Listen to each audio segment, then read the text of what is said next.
Recording. From chapter start. Oh yeah, that's right. That's how I did this. I moved the massive amount of crap out from in front here. Just had the mouse right here.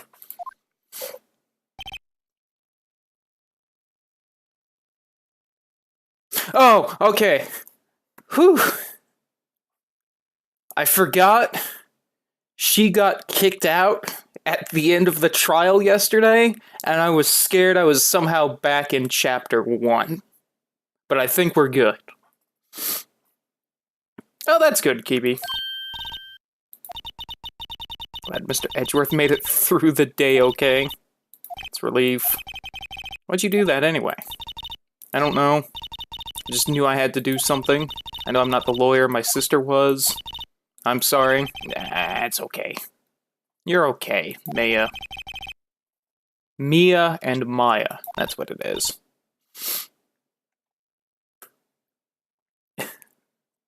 That's also good, Kiwi. So how you doing?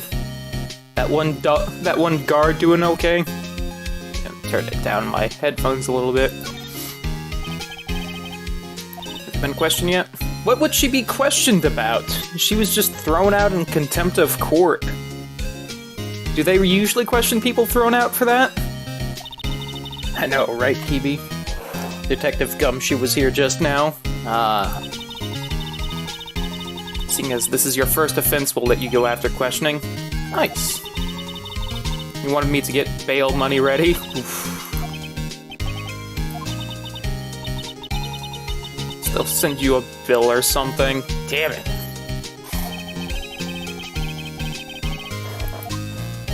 Giant bales of money every time you hear bail. Phoenix, I can't blame you for that one. Sister still ain't showing up. I think I probably shouldn't have stopped my training. Probably not. See if there are any waterfalls in the local area. Ooh, I didn't even think about that. That's gotta be rough. Someone used to seeing ghosts all the time, not really being upset their sister's dead too much, because he can still see them, and then losing their power so that they can't see them anymore? That's like they just died again. That's rough. Always present the attorney badge. Spear mediums well. With your clothes, I bet at least some people would recognize you. These are medium and training clothes. I wonder what the actual medium clothes look like then. Anyway, I don't think I... God. What am I even gonna look for? I guess let's head to the lake. I don't really remember what happened at the end of the last trial, what I'm looking for. How did we get Edgeworth out of there again? Cops are still around in the park. I wonder if Detective Gumshoe is here today. Might as well just explore. To the beach.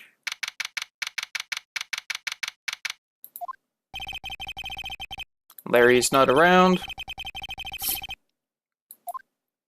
With a lovely Kiance. I don't really see anything different right here. On the off chance. Anyone, like, throw away something incriminating? Nope. Okay. Might as well go see Sandy Cheeks, or whatever her name was.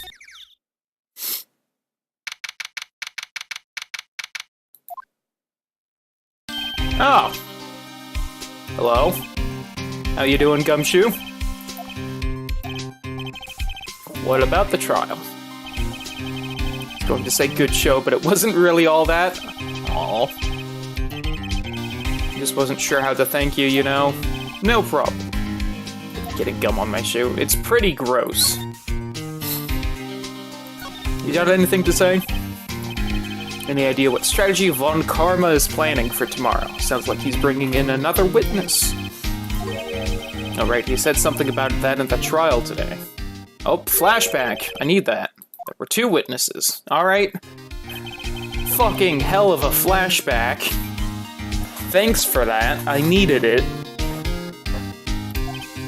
I must sit, like, right where the camera, like, changes focusing lengths. Because I constantly see it, like, flickering like this. The other witness was the crime committer. Kibi, no spoilers! Although it probably is, knowing this game. As much as I'd like to, I'm not at liberty to divulge that information. Damn it. I want to ask you something about Edgeworth. What did you want to ask him? Is he afraid of earthquakes? I never heard anything about that before. Mr. Edgeworth doesn't talk about himself too much, see? Oh, but you know. Him hating crime the way he does, and him becoming a lawyer, and him being scared of earthquakes. It all started with that incident. Yeah. That's the one. 15 years ago, when he saw his father shot before his very eyes. Still feels the pain now, you can see it in his eyes. Poor Edgeworth. So about Maya. She's not out on bail yet, that's strange. Told them to let her go as soon as they had their report written up. I don't know what would have happened in that courtroom today if it weren't for her, seeing her getting dragged out by the bailiff. I'll be honest with you, pal, I shed a tear or two. So moved, I saw his lip trembling. I was really grateful for what she did, you know. Gonna head back to the station. I'll get the report on Maya and get her out of there as soon as I can. Yo, thanks, Gumshoe. How much is bail going to be? Don't worry about that. Mr. Edgeworth is posting the whole amount? Yes! Thanks, Edgy. Edgy, you a good guy. I tell you, he's grateful to her for what she did. Maybe I can get Edgeworth to pay this month's rent, too. I mean, we're representing him. He's got to owe us some money, besides the fact that we're basically doing this because we owe him. I don't think there's going to be anything here. I think coming here for Mr. Gumshoe was the whole reason. That said, we haven't found anything at the boat place yet. Edgeworth McMoneybags. Edgeworth McDuck. He's actually Scrooge's inheritor. The boat rental shop is closed today, too. You know, there's something weird here. It would not have this area as a place to go to if there was nothing here. This is the second day.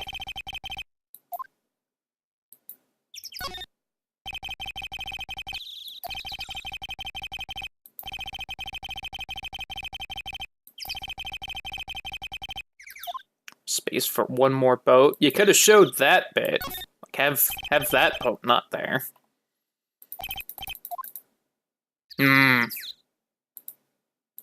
Trees. Well.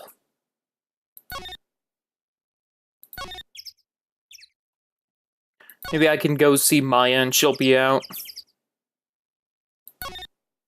Or run into someone at the entrance. Nope.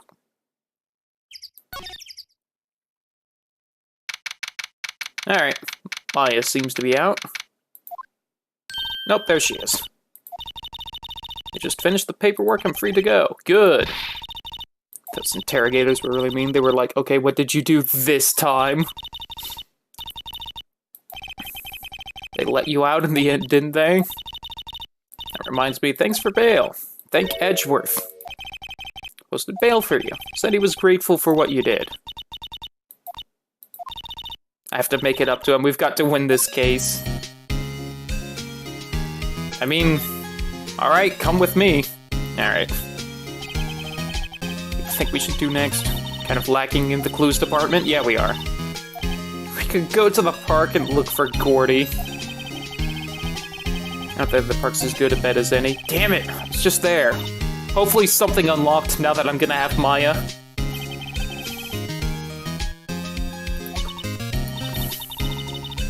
You know, one thing while I was here in detention, it's really pretty comfortable here. It's warm and they keep it very clean. Oh, that's good. She's probably still upset about Mia.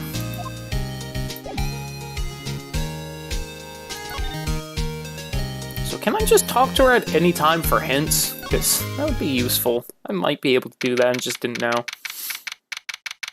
Alright, it's showing a new thing here, so something's probably about to happen. Yep.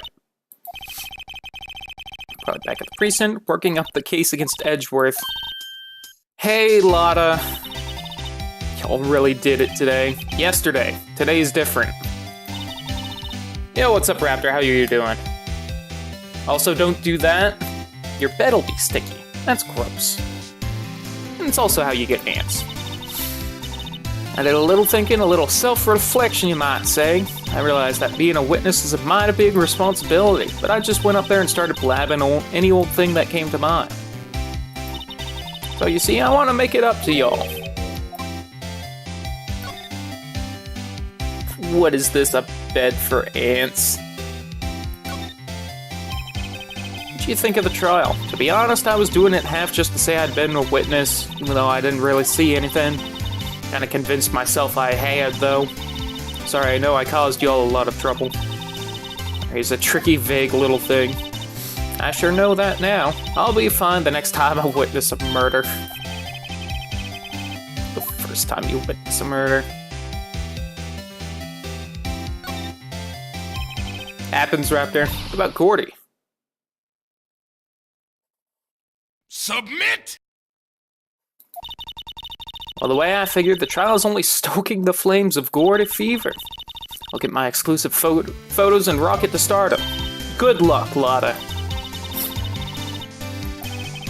Finish your spirit medium training first. I guess I'm making fun of the whole conspiracy theory, like, aliens exist, there's a monster in the lake.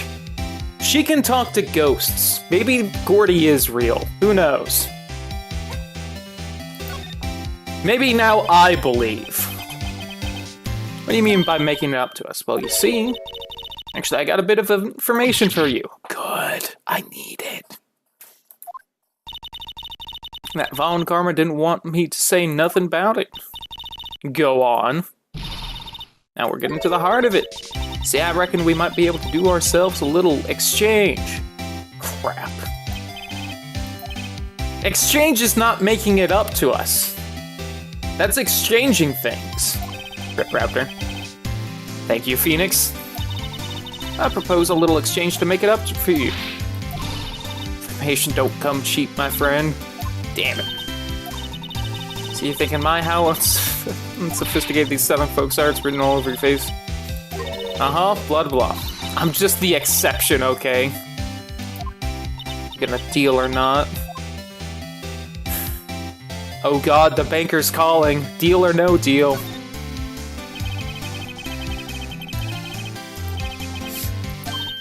How much? Completely off your rocker. I may not be sophisticated, but I'm not trying to rob the poor. Only fair exchange for information is information. What I need from you is information about Gourdy. I'm not surprised. I just thought she wanted actual photos of it. I'm like, I'm not gonna be able to get those. Then bring me proof that shows he'd out. Crap. I'll be keeping watch from the car, okay? You see something, y'all come to me first, got it?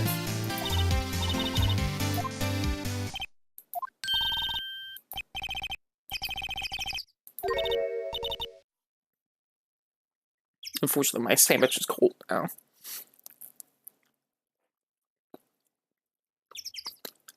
And I really should have thrown some mayo on it or something. A little more salt. Well, a little salt.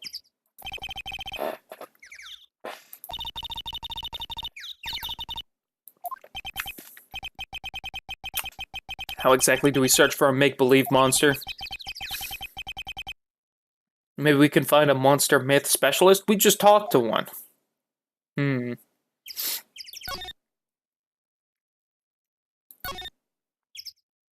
Yo, what's up, Meg? How you doing? Oh my god. That's new. That's something for the Silver Samurai, ain't it? The Steel Samurai. Steel, not silver. Got it. I do love this music, though.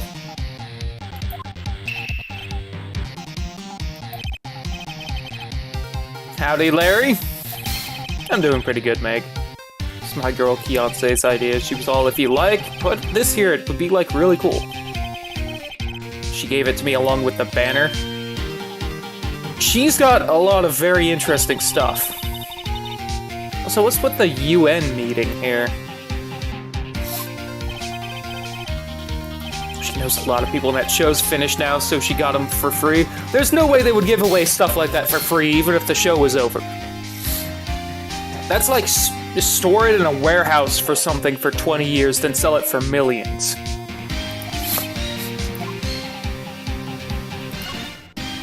Move over, Nick. I mean, Larry. Look a little out of place. I mean, it's so huge. It's good advertising. Steel Samurai just doesn't work for me. True connoisseurs like Cody and me don't fall for this kind of stuff. Go on. Hey, you don't get to stop it there. Why is it bad compared to like other stuff? It looks sadly out of place here, flapping listlessly back and forth on a cold wind under a cold sky. We have the War of the Eyeglasses. I'm assuming that's a Steel Samurai episode.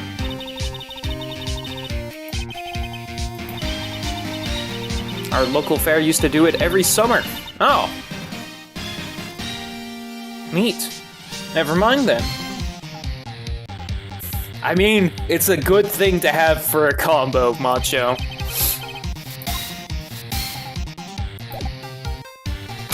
Fucking Larry just standing there while all of this is happening. Look at that face.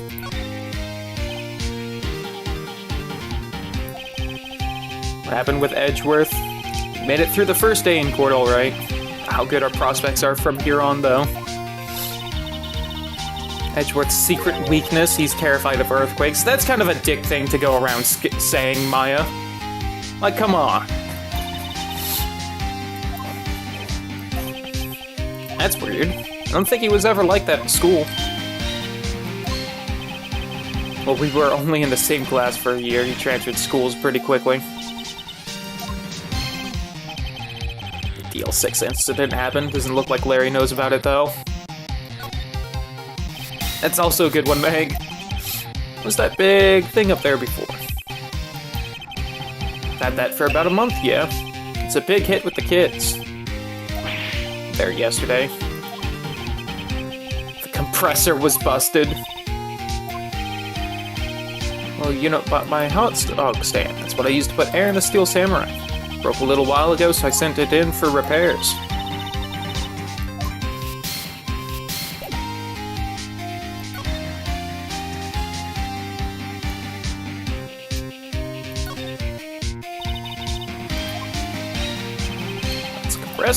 Use it to fill up that balloon up there with air. Just got it repaired yesterday. Man, what a drag that was. Did it perhaps break the day before that and make people think there's a giant monster in the lake? I wouldn't be surprised. Anyway, keep it real, Larry.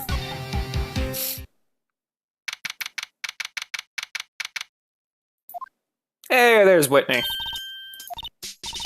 Y'all find anything out about Gourdy? Not yet. Just wanted to investigate over here. Gets cold out here at night time. No sneezing. Oh. Wow, that is really sensitive. There is no way we'd be able to, like, talk here, or she is a very loud sneezer to the equivalent of either a gunshot or a party popper, which is on its own impressive. Just wanted things a little softer than a bang. The game thinks of everything. Every dumb joke I'm about to make, it has an explanation for. I can't outthink this game. It is smarter than me. The trigger on one of Von Karma's finger snaps now. Sorry, it's nice, but what about my film?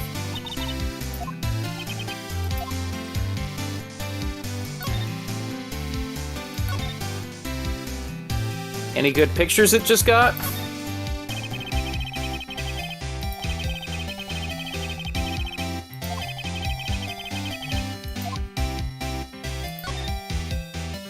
She mad?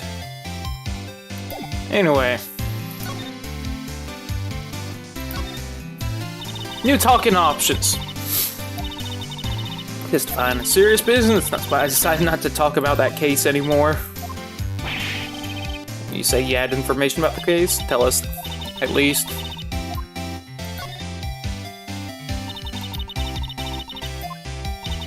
I'll quit being an investigative photographer. That seems a little extreme, but still. She's scary when she gets angry. Sounds about right. After all, I only have one photo to my name so far. Was it a good one? You bet. A UFO. If I can't get a career making photo this time around, then that's it. I couldn't go back to school. So you really are a university student? Taking a break for a bit? Yo, same. I'm done with it. It's nonsense.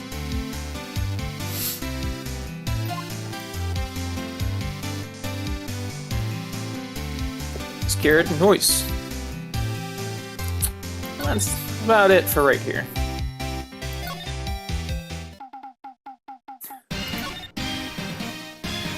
Totally takes place in San Francisco, guys. Not in Japan at all. Such sweet music. Whoops, I didn't mean to come back here. Ignore me, Lotta. I wandered to the wrong area. Gourdy, Bigfoot, or Edgeworth, or the UFO, macho.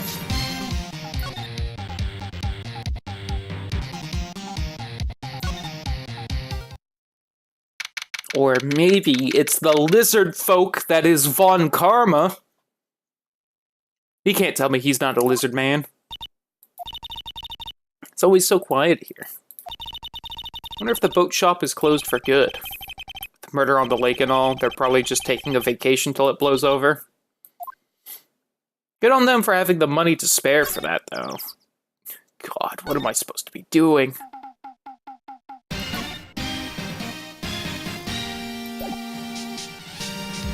You accusing us lizard folk? Yes.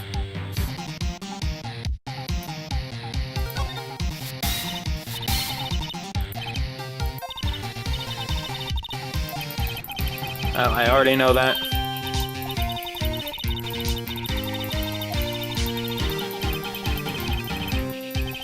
Lizard folk are taking our jobs. I'm just saying they're not doing a good job of running the country. I thought that's what they were supposed to do. It's a long case, yeah. The one before it was also... I think all the cases are fairly long, at least 2 or 3 days besides the tutorial one, but... maybe I'm supposed to present something to him, but I have a couple other spots to go to that I can go. Can we see Edgeworth in here?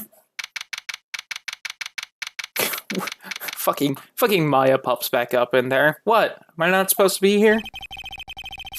Oh, Edgeworth's busy. Yo, what's up, Nestor? How you doing?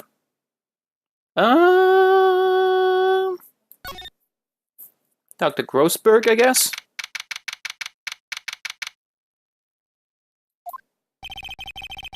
Mr. Grossberg is on vacation today. Alright, well.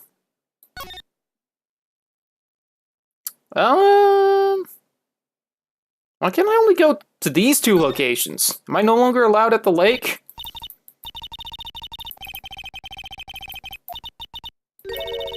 Misbehaving's much more fun. Interesting. Submit! Right, I'll behave. Good. Alright, so I can in fact come back here for tips. Good to know. Gumshoe got anything for me here? Howdy, Gumshoe. You look out of sorts. Wait, you didn't go and do something that's going to hurt Mr. Edgeworth's case again? Nope! What do you mean again? Besides money, that is. Yo, can't blame you, Gumshoe. Okay, good, I can ask him about Gourdy. It's not really. We have another meeting coming up. We're supposed to talk about Mr. Edgeworth's motive. I don't know if it'll ever happen, Raptor. Father died in the DL6 incident, and the guy who got the lone suspect declared innocent was the victim in this case, Robert Hammond. They're saying that's why Mr. Edgeworth shot him. But they'll drag that out and hit him with it in court tomorrow, too.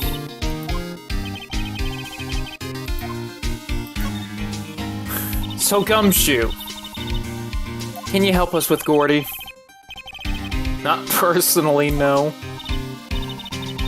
We're looking for him. Are you out of your minds?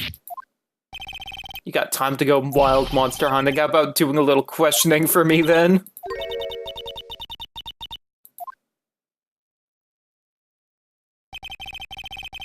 Told Detective Gumshoe about the deal with Lotta.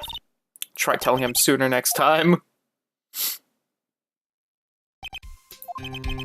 I see, pal. Sorry for shouting at you. Okay.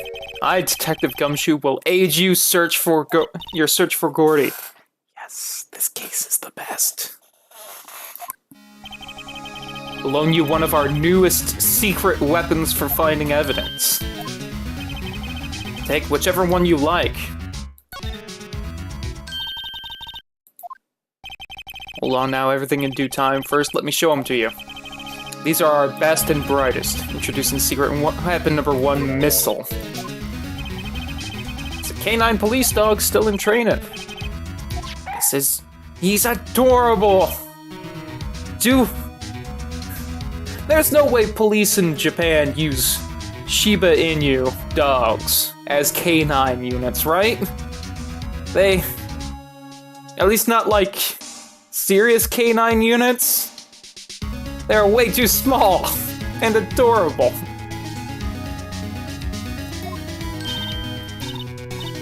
Cute dog. This will help us. How? Woof. Super weapon number 2, a fishing pole.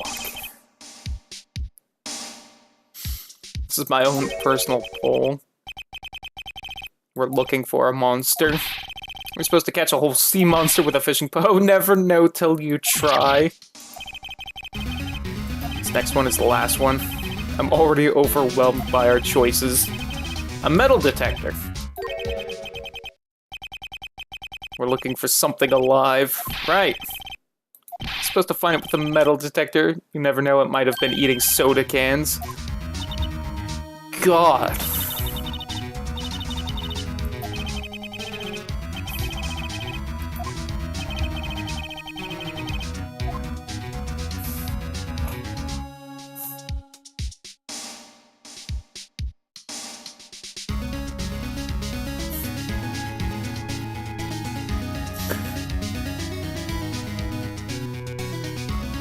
I'm fairly certain I'm gonna need to use each one at some point.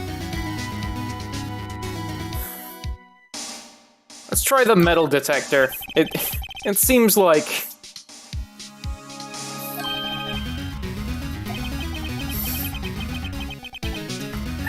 Doggo. I'll come back for Doggo at some point. I'm sure.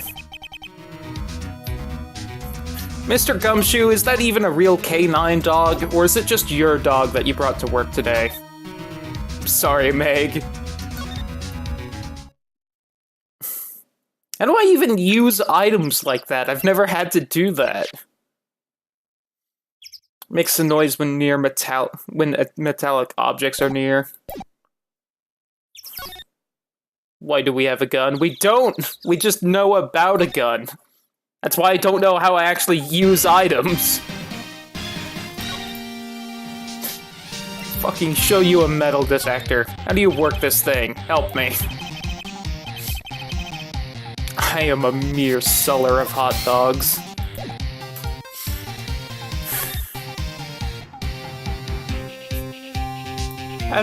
How do I item?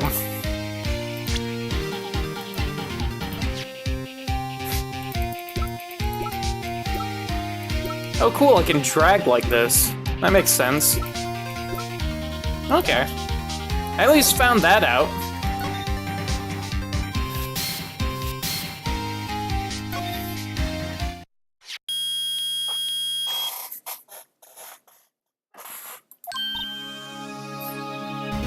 I wonder if you choose any of the items, if they would all work here, or if I really am gonna need to use them each somewhere. Sure is loud enough about it. Whatever it is, it must be in those bushes!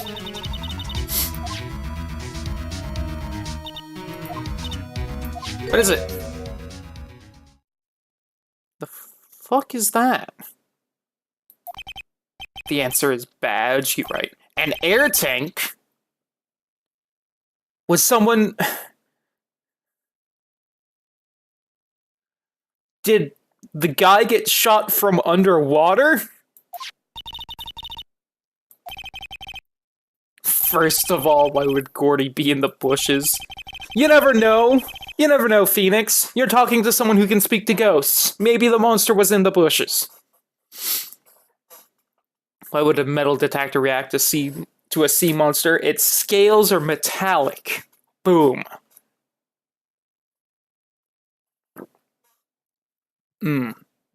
Coffee was a good choice.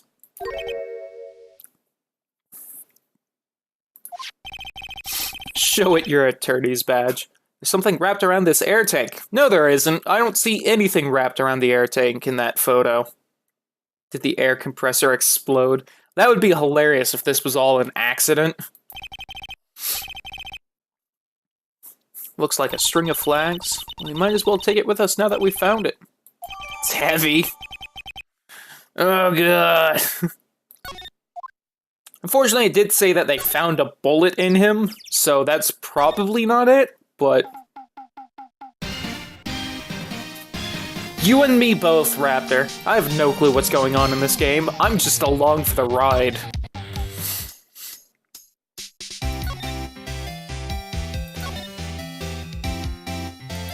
Like, in a vague off chance, I'm sure I need to show this to Larry, but you know what this is? I'd have to say I know exactly squat about that.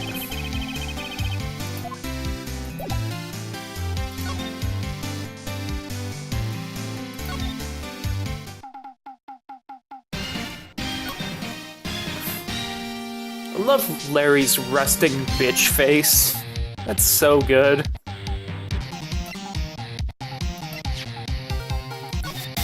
Yep, I'm here. An air tank? I want to ask you about this tank. Is it yours? Why would I have a thing like that to blow up the giant balloon? And there's also the string of flags around it. God, the faces I love so much about this game. One of the best things about it is the arts and animations for the characters' faces. When there is not a whole lot to show in this game, the fact that they do so well with it is really cool and interesting. Just like this fucking questioning music popping in. It's just like the string of flags around your steel samurai stuff. Must be a coincidence. There's strings of flags everywhere these days. Like elementary schools and used car dealerships. But I need a tank anyway to inflate something. Inflate what? That big puffy steel samurai. And this game was made by like 20 boys in Capcom, really small budget. That doesn't surprise me either, but they did real well with it. Now, why would you go asking me a question like that? It's like I hit the nail on the head. Actually, see, the compressor I always used was on the Fritz, so I tried using the tank to inflate it just once, and it didn't go so well. Ask more about the tank. Think you could be a little more specific? It's embarrassing, so I really don't want to talk about it. Too bad! Whatever. It's like I said, the compressor was busted, so I took the tank and tried to fill the samurai up with that. This is what Gourdy is.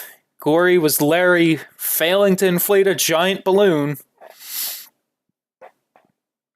The Vault Boy pose with the thumbs up, because Larry's special. Blam.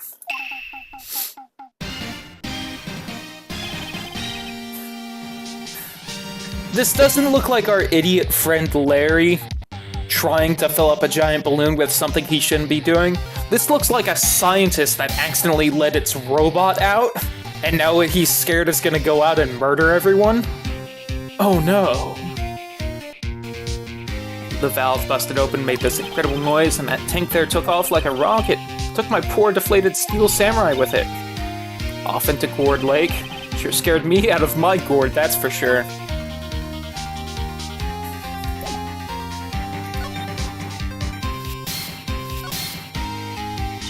And that was about 2 days ago when people thought Gourdy was in the lake, huh?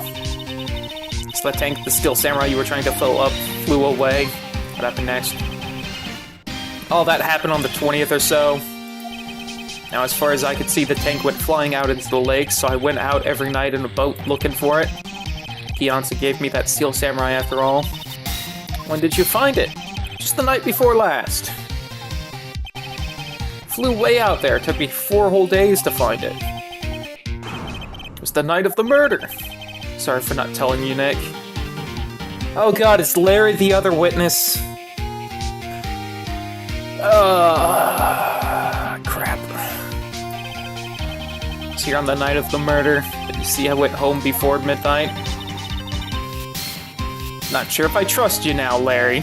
This is what happens when you lie to your friends. We stop trusting you.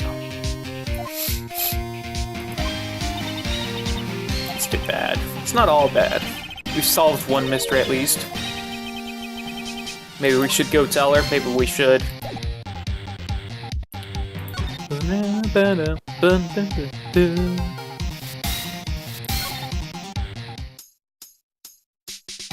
Just like everyone to know. Go on.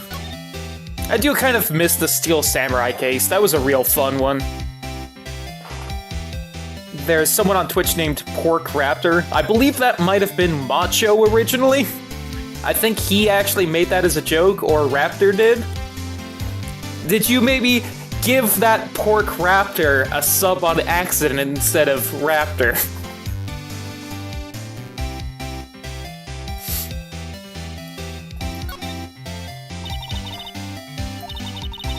So, Lada. Y'all got the scoop on Gourdy for me yet? It doesn't exist, Lada. I'm sorry.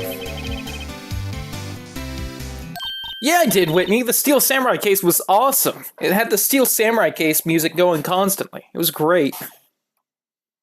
How can y'all be so sure? We have this idiot friend, you see, Lada. Or did Cloudy make the account? I know I didn't. I've only made one dumb joke account, which may or may not still exist. I don't know. Maybe Twitch scrubbed it for being inactive or something. I'll got some proof that Gourdy doesn't exist. Is out there somewhere. Of course I have proof. No lawyer worth his badge would make a claim without the proof to back it up. Take that! Larry's air tank. What are y'all doing with an air tank? It's a good question, Lada. It's a good question. I could have swore someone in here made a Pork Raptor account as a joke. I don't remember what conversation led up to it. Might have been someone mispronouncing Raptor as Pork Raptor, or someone mistypoing it.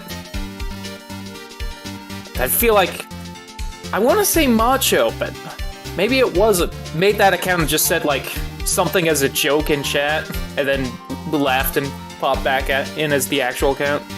224? Maybe not then. I feel like we did something like that with Raptor's name. We made a dumb joke with it, but I can't remember. Excuse me? What exactly are you saying, Nick? There's a stand near here, a hot dog stand. There's a giant inflatable samurai doll there. About a week ago, an idiot who happens to be a friend of mine tried to fill it. He used this air tank, and when the valve blew, the tank flew into the lake. Apparently made a pretty loud bang when it flew.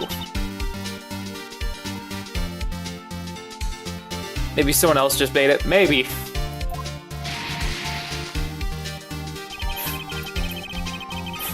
That makes it look like the Steel Samurai is swimming, but like waist deep in the water and is doing like the swimming motion. macho ghostness. At the same time, a couple was taking a photograph of the lake. This photo.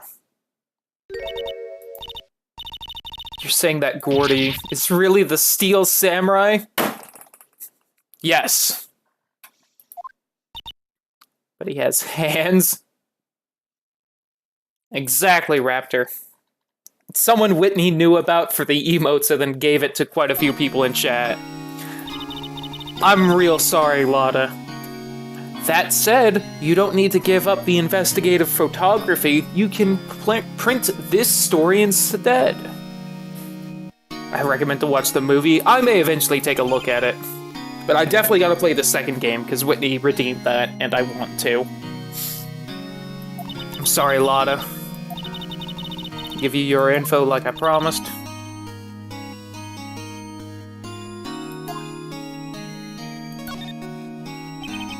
I'm sorry, Lotta. You look so defeated, and it's got the sad music. Overheard the cops around here saying something about the witness tomorrow. They said he's the caretaker of the boat rental place up the path here. It's only about the first game, just saying, I know. So, I may take a look into it, because it would probably be interesting.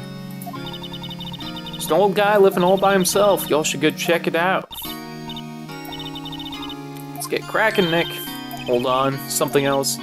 Yeah, the night of the murder. My camera clicked twice, you know. Finally! We're finally going here. Games list. Yeah, I need to update the games list, because I haven't done that since I think I made it. So you have another photo? Yeah, but there's nothing in it at all. Just the lake. Figured it wouldn't be much use as evidence, so I kept it to myself. Might not be helpful at all, but here, take it. Who wants to bet that that photo ends up being important somehow? Time for me to pack up and leave. Aw, Lotta. No one's gonna bring up the fact that she could submit that story instead of like, hey, here's photos of him. Be like, hey, here's how it's all Larry's fault. That's also a little mean, Phoenix. The legend? Yeah, the legend of Larry, familiar to all who know him for any length of time. When something smells, it's usually the butts. Someone should whip that butts into shape. Bones of iron. Oh, did Whitney redeem something? It would appear she did. Trials and Tribulations, aka number 3. Alright. We have quite the list of Ace Attorneys I need to do.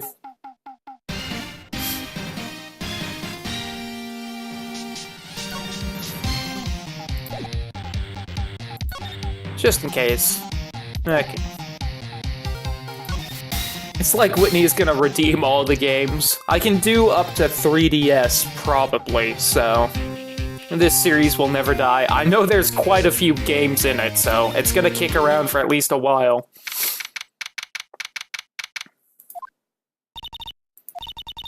It's the boat shop that Lana was talking about. Doesn't seem to be anyone around at all. Let's go check it out anyway. This would be number 1, Meg. Alright, so do I move? 11. Whew! The caretaker's shack. Oh, he's got a parrot!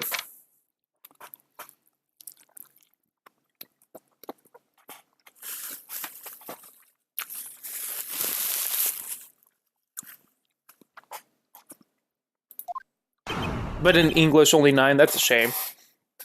Woo! Hello, Uncle. You a little intoxicated, sir? He seems a little intoxicated.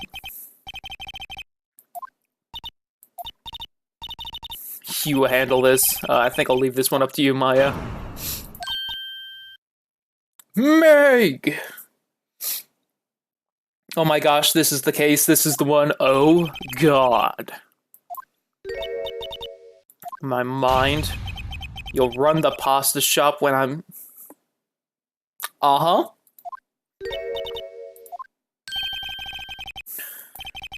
Glad to hear it. You make your old man proud. You kids left the house, I didn't know what to think. Oh, you poor, poor man. How am I supposed to keep this place running, an old man like me? Polly, the kids are home. Oh god, is the parrot the actual witness, not the old man? This game's gonna do that, isn't it?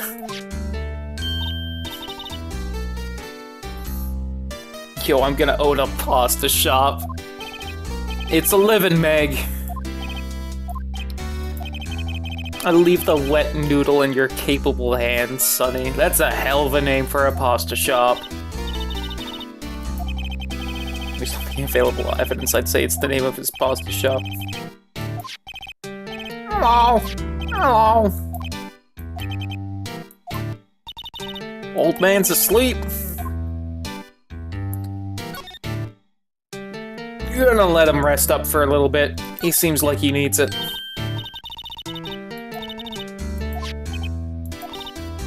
Hello. He ignored me.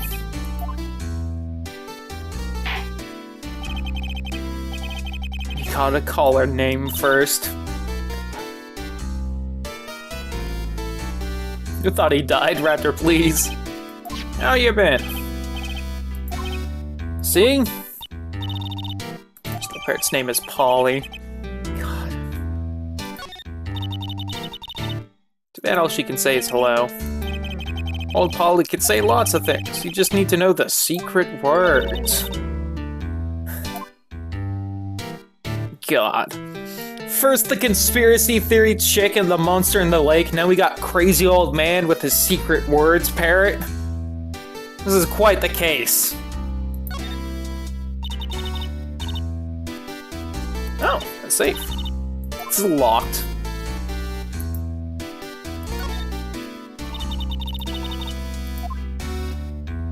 Does have a TV. He seems to be some kind of fisherman. Something's funny, Nick. All these fish are saltwater fish. Polly, you're under arrest. Phone looks expensive. Stand on the counter. Pretty clean. Funny, it doesn't look like the type who'd keep things tidy like that. You're not wrong, Phoenix. He's running a pasta shop here. He has an electric blanket on his table. Looks warm. It's a great idea. We should do that at the office. We could sit down with our clients snug and warm and drink hot cocoa. Hot cocoa.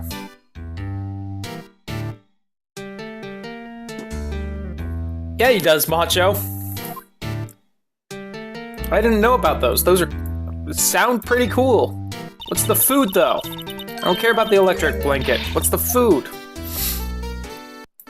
Oops.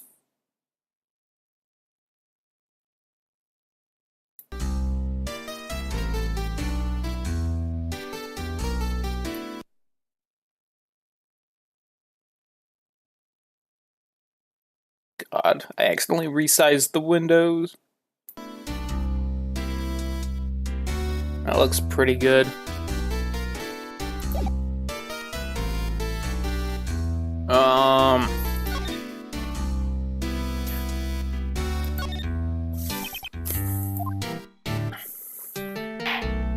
Gotta wake him up first. To think the wet noodle will live on when I'm gone. He is out of it. Makes you to the third generation. We'll start with the secrets of dough tossing. You're this old and you're only just now passing on your secrets? Old man, that's not how you're supposed to do it. That's not good. You'll be the best pasta wrangler the West has ever seen. Interesting. It's a pasta from Italy.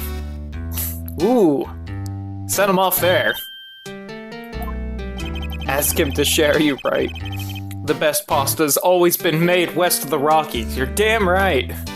That California pasta. Because this takes place in San Francisco. I wonder if it was originally pasta in the Japanese version. It would make just as much sense. I don't know why they would need to change the food if it was.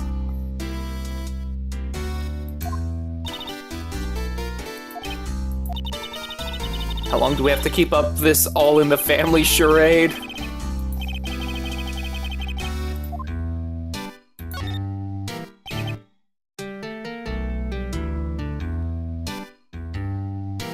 Will the lawyer arc be in the Cloudy movie? Of course. That's how we're gonna budget it.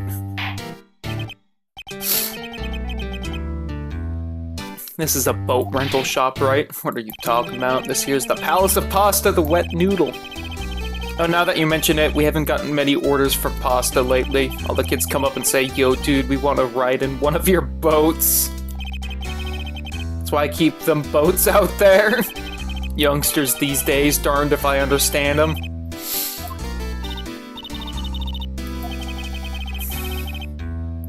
Is he just messing with us? I also wouldn't put it past this game. We've got to find some way of getting information out of him.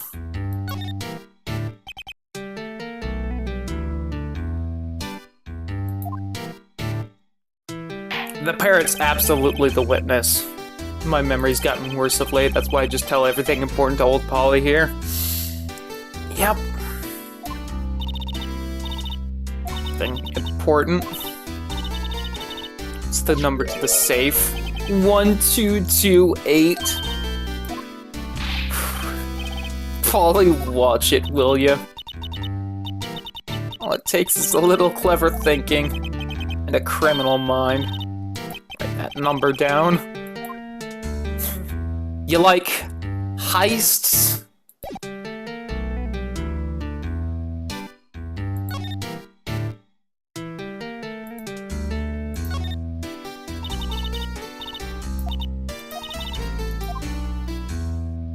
We know the combo though.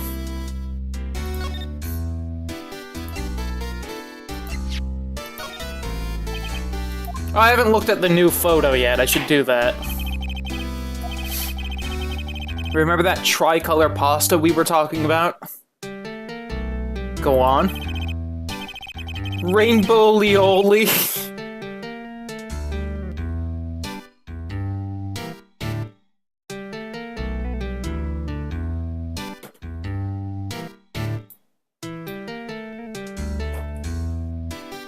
Rain Bolioli.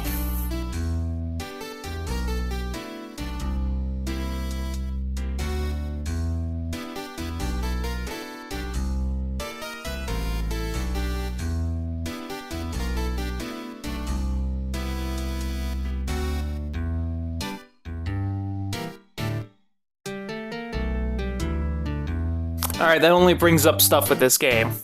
I was hoping maybe that was a real thing, but no. No enterprising entrepreneur has gone and made rainbow lioli pasta. We figured out the last color we should use, indigo blue. Didn't seem to work the way I thought it might. It's not exactly pain, Meg, just confusion. What's the second photo of? Alright.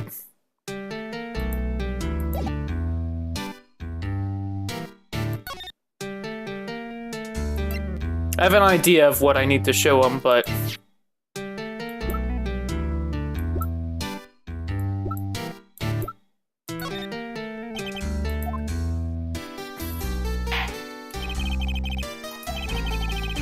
Okay, that's just his, I don't know what you're doing thing.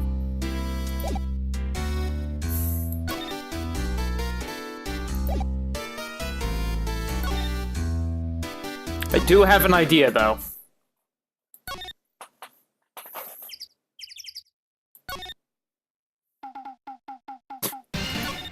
First off, do you know anything about the old man? No? Okay. Wait.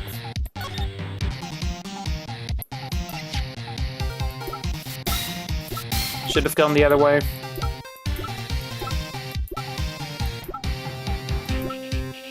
Know anything about parrots?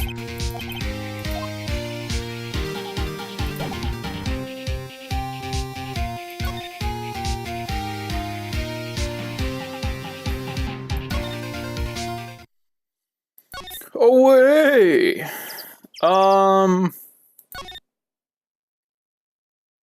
Hey, Gumshoe.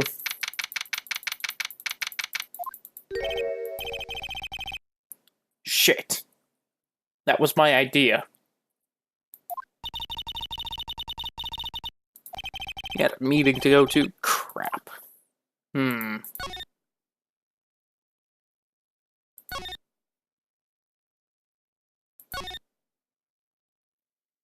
Alright, back to the old man. I must have to be able to do something with him.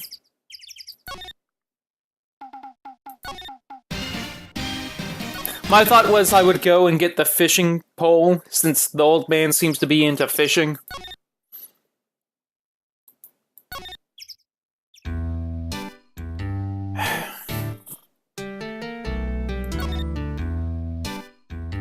Must have missed something here.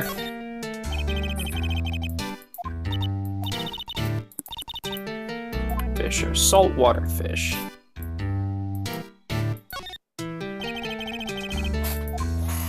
Fishing pole is expensive. What's your name? Pauline.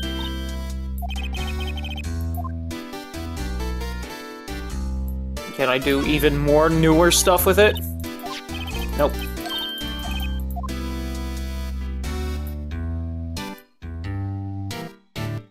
I think that's just the whole kitchen unit. Yeah.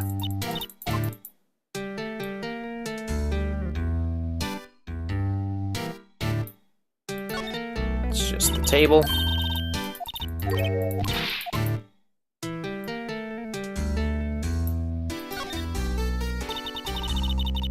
Threaten the old man with a metal detector. I didn't want the TV on the trash can. I guess that's just the whole TV.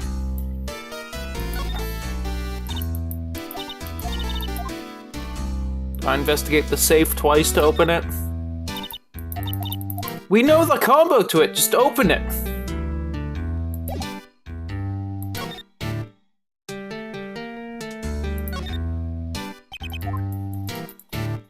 Come on, wake up.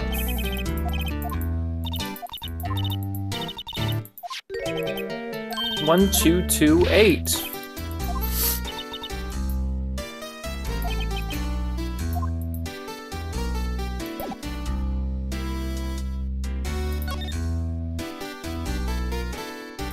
And the stupid safe.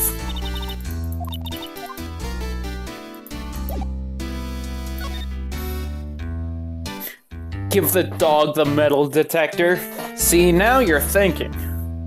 So what do you think about Gourdy Lake? Maybe I should show him the badge. That probably wouldn't be a terrible idea.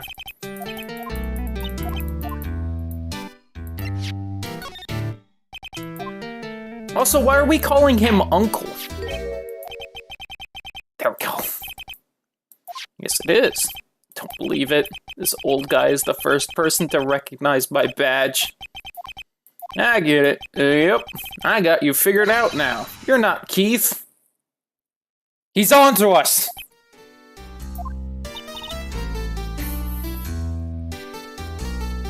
Whoops. Mate, some of the egg fell out. Dogs can't go to prison for human crimes.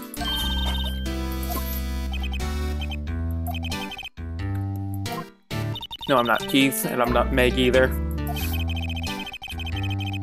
We're here investigating a murder that took place on this lake the other night. Please help us. A lawyer, eh? Yeah, alright, I'll help, but on one condition. God. Is I was all... Ah, got it, Artie. Thank you. When this case is over and done, you'll run the wet noodle. Yeah, sure, why not? We'll be lawyers and wet noodle entrepreneurs. So who wouldn't want to eat Phoenix noodles? That's my boy. Good for you, Keith. Didn't I just say? Damn it. What's that you wanted to know? Speak up, Polly. Oh, he's talking to the bird again. How do we get him to talk to us? We talk to the bird and not him. At least he's fully awake now. I didn't even get anything new now. Shit. Oh, whoops. I want to present, not look at. I've seen this. It's okay, you can call me Dad. You know something about this? The other night, out on the lake, I know all about that. I seen it.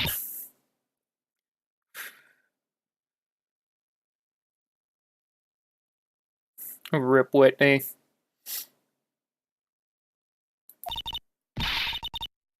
Tell us what you saw. Well, I suppose since you're taking over the shop and all. Actually tell me! Stop saying you're gonna tell me! Give me thank you! But it was pretty dark outside. Probably night. Yep.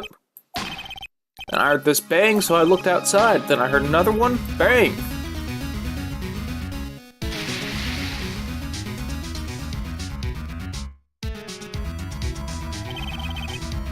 A little while later, this boat comes back. And a young man walked by my window here. He's muttering something to himself, yep. Saying, yep. I forgot.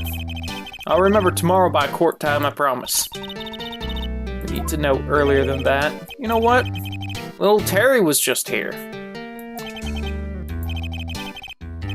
That kid next door, you always used to make him cry, remember? He was wearing this tattered old coat, got himself some whiskers growing out his face. Oh god, Detective Gumshoe.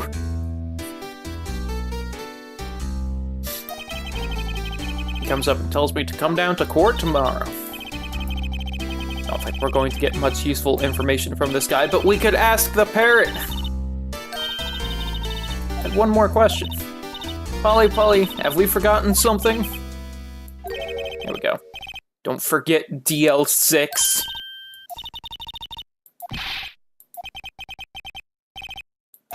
Squawk!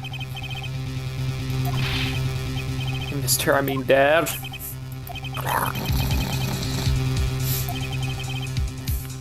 Who is this old guy?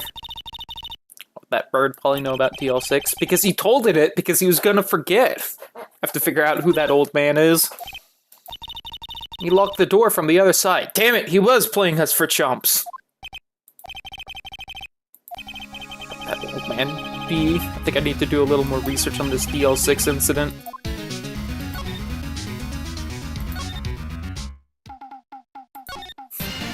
On my way, Larry. I'm in a hurry. What if your legs didn't know they was legs? Alright. What if Edgeworth's dad didn't die? Shit. God, if that's the reveal, that is going to be quite the reveal, Meg. But I wouldn't put it past this game. You don't look so happy. What's wrong this time? Well, I had to ask you something. Who the fuck is that old man at the boathouse? Boat rental show. Down at the lake. The old man who runs it is appearing as a witness in court tomorrow, right? Huh? How'd you... Fine. It's supposed to be secret. Do you know who that old man is? Actually, I don't. He's a bit of an odd bird. Oh god, is it really Edgeworth's dad? I might jump up and down if I'm right.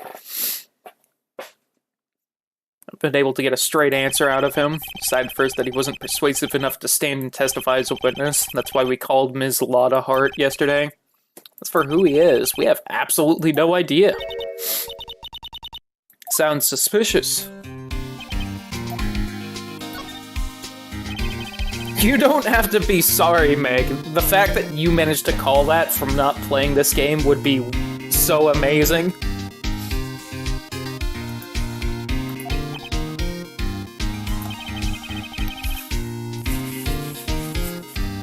I should have eaten my sandwich faster. Cold egg is not great. Because when Edgeworth's father died, I can't help but think that it has something to do with this current case.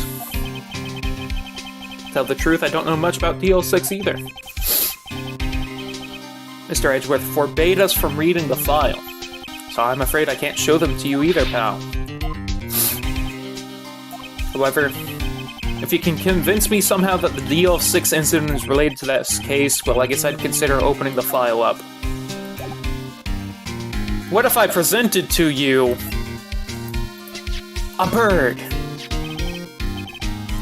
Parrot? The old man at the boat rental shop's parrot. The parrot knew about that incident. DL6. What? I know.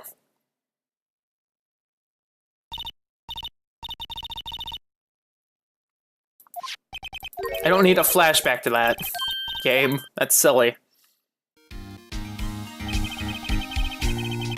Old man must have taught her that word. Yeah, but how would that old man know about the DL6 incident?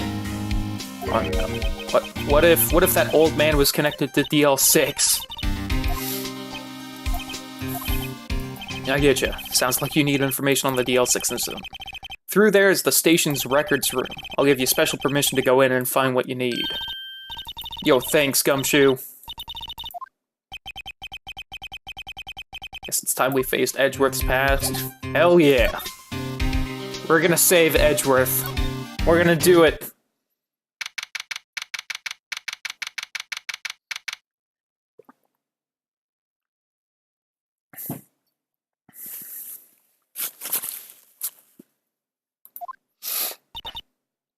Wow, it's amazingly dusty. 10 years of files and 10 years of dust, I guess. Me and Edgeworth were 9 years old. We were almost through with 4th grade when he suddenly transferred. Because of DL6? Where the file is. Know about it. I'll go get the right file.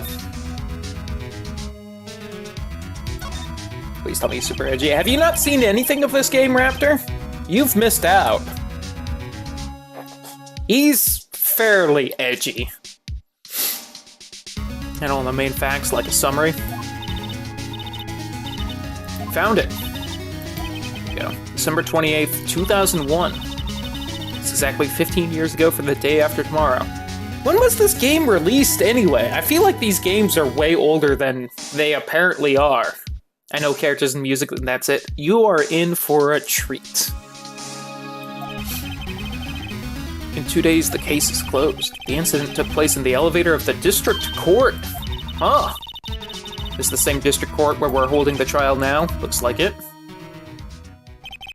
2001, huh.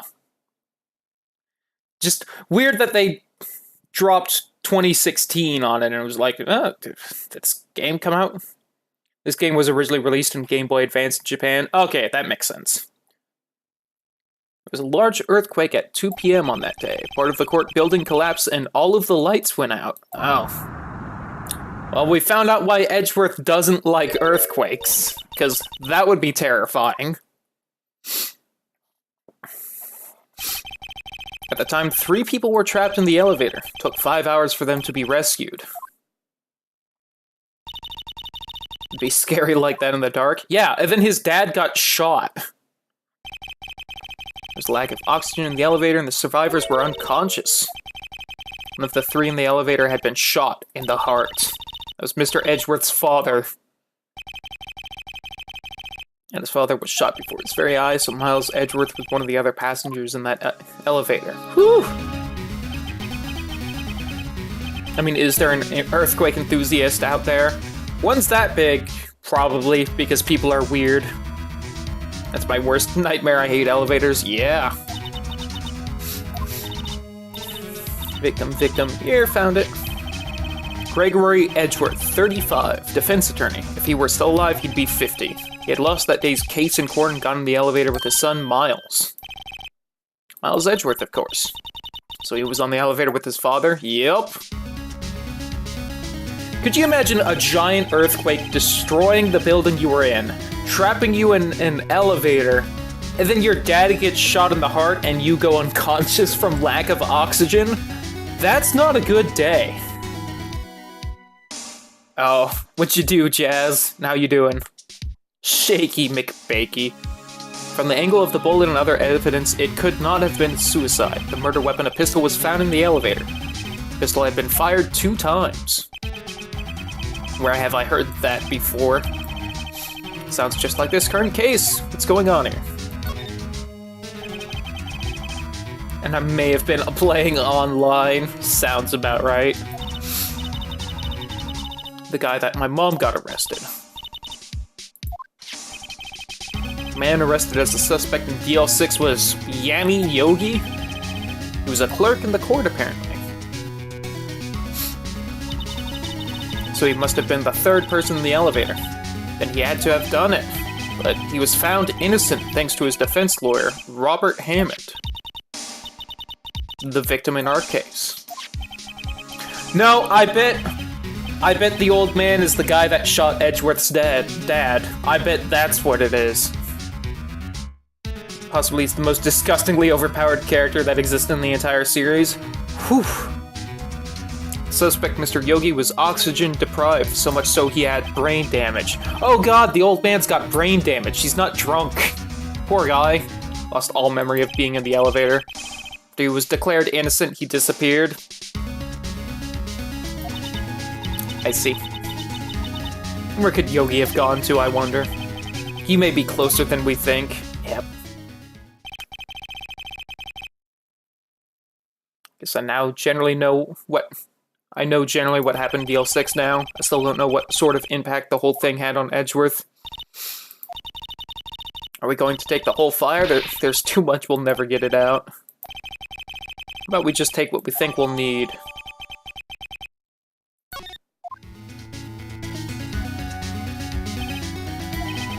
That's probably all we'll be able to find here. Now, all that's left is the trial tomorrow. Wonder how Dad will do testifying in court. Whew. To be continued. Right now!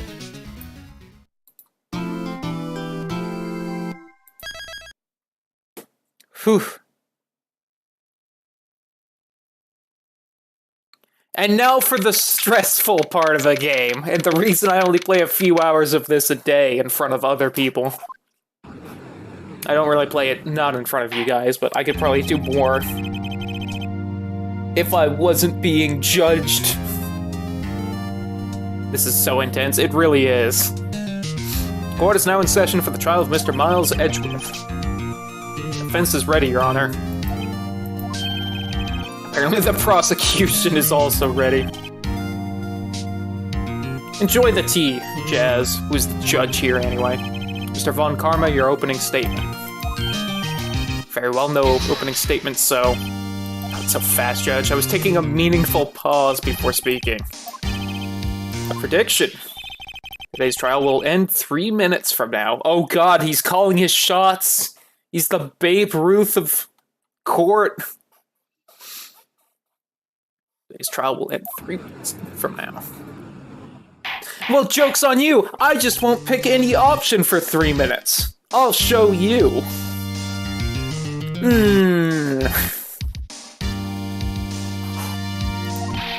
Mr. Von Karma, what is the meaning of your statement just now?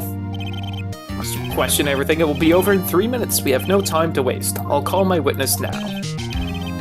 My decisive witness to the stand is that mysterious boat shop owner. Mr. Yogi Yanni, Mr. Do-Do-Do. State your profession. Pasta shop owner. And the proprietor of the restaurant, the Wet Noodle at Gourd Lake. And I also rent boats. Out of the incident, you were in the boat rental shop, correct? Yep, I was. Still haven't heard who this old guy is. I want to know. Wait a minute, the witness hasn't stated his name yet. Oh, that's a shame, Whitney. I did not ask him, Mr. Wright, bah. I've predicted this trial will end in 3 minutes. Good on you, you old bastard. The witness will state his name. Well, I'm not really sure. Yep. My memory... The witness does not remember anything beyond the last several years. Ergo, he cannot recall his own name. Can't recall, you say? Yes, but the incident in question took place 3 days ago. He can testify. Very well. Guys, it's been 2.5 minutes. Shh. Ask me about my dragon fetish, macho, please. Alright. Let's hear this testimony. See how it do. Night of the 24th, just after midnight. Yep. I was in the restaurant where I rent boats, as usual. And I heard a bang. Yep. When I looked out the window, I saw a boat just floating on the lake. Then I heard another bang. Just about then, the boat comes back to shore and a man walks by my window. Very well, I'd like to begin the cross-examination. Oh, shut up, Karma. It's nothing to question my witness's testimony. No need for cross-examination. Besides, there are only 10 seconds left before our 3 minutes are up. Too bad! I'm cross-examining. Deal with it. Of course I'll cross-examine the witness. Submit! 3 minutes just passed. Well then, let's just take our time. You may cross-examine the witness. I bet that option's there if you say no need to cross-examine, and then he has a stroke and he's like, damn it, we didn't make it. This is clearly Frieza time. Now on the 24th, just after midnight. Just after midnight, you say. Just around then. Are you sure?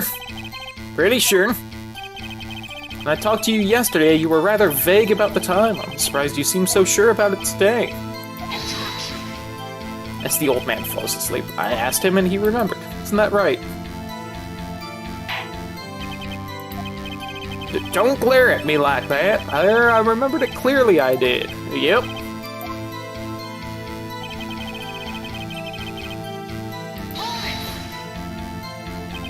Is there anyone who can verify that? Well, I guess Polly could. That's not good enough for a court of law. Exactly what's not good enough. Your Honor, this Polly is a parrot. A parrot? Don't be so hard on the girl, Keithy boy. Keith? The prosecution concedes that we cannot prove the witness was in the shop. Witness, please continue. Then I heard a bang. Yep. Where did the bang seem to come from? From the lake, I figure.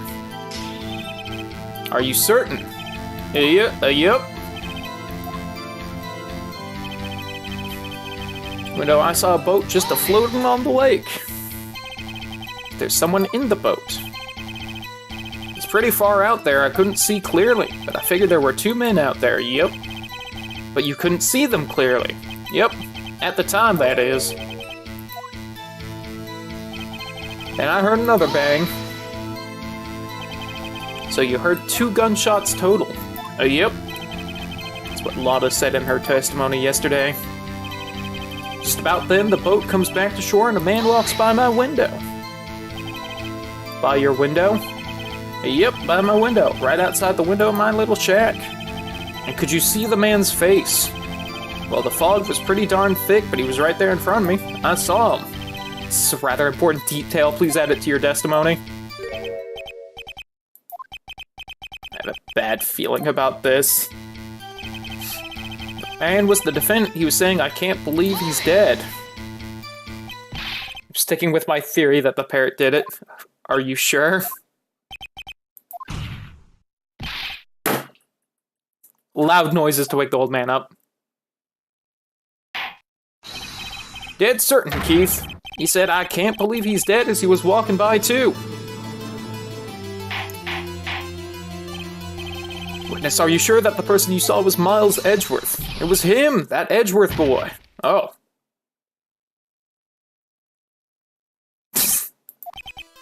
This sounds like decisive evidence indeed. I see no room for doubt. He lured me into cross-examining so he could set me up for a fall. I don't like the way things are going here. Everyone in the courtroom is glaring at us. This trial is going to be over.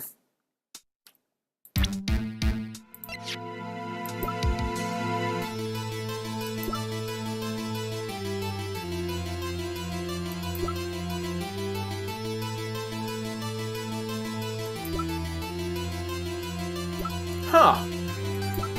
So they had to get out there. So there was a gunshot when there was no lake. No one on the lake. Interesting.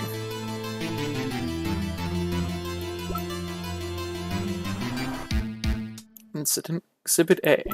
Gourdy article. Overhead map. Pistol. Pistol. Lada's deposition. Metal detector. Parrot.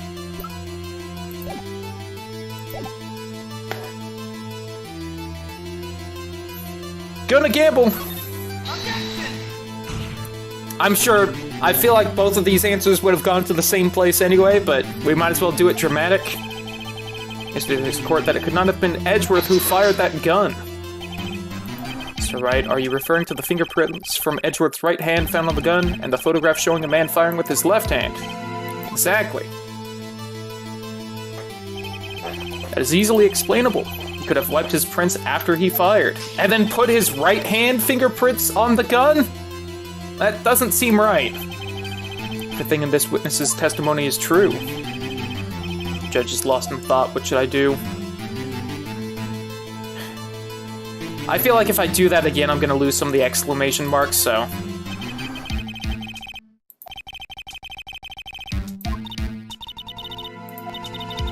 Stay quiet now, Mr. Edgeworth will be found guilty for sure. It's no good, there's nothing I can do. To be honest, I don't know what to do anymore. Save me, ghost lawyer! Save me! 3 minutes was perhaps too high an expectation. However, 15 minutes isn't bad. This must be a new record. Oh, shut up! We should include last trial's time as well as this trial's time. You don't get to only include the trial bit that worked.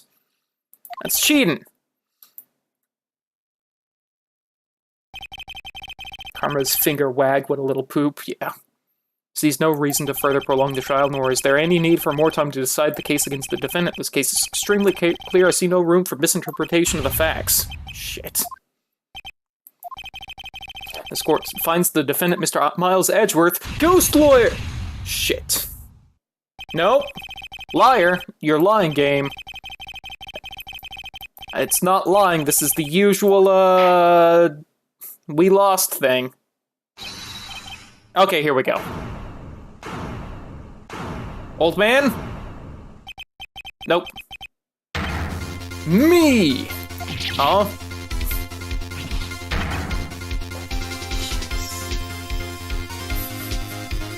You go, Larry. What are you doing here? You gotta listen to me. I was there in the park the night of the murder. I wasn't sure about it until just yesterday, but today I remembered it. Remembered what? What is the bailiff doing that he managed to just walk up to the witness stand like that? Larry! The gunshot, I heard it too. What you gonna do now, Von Karma? The Butts is after ya. What is the meaning of this? The verdict has been decided. I call for adjournment. One moment, Mr. Von Karma. So you say you heard a gunshot? Yeah, I did. Gunshot, that night. Sitting here in the audience, listening to the testimony. Then I realized something he said was different from what I remember. Anyhow, I can't just sit here and let you call Edgy a murderer. It's just not right. I'll testify. Let me testify. Order, order!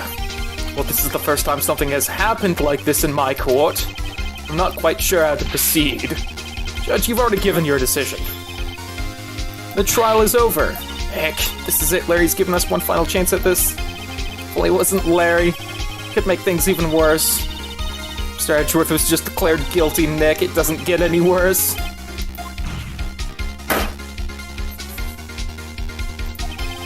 There's another witness. It is our duty to hear him speak. Right here, right now. Something, a drunken rider.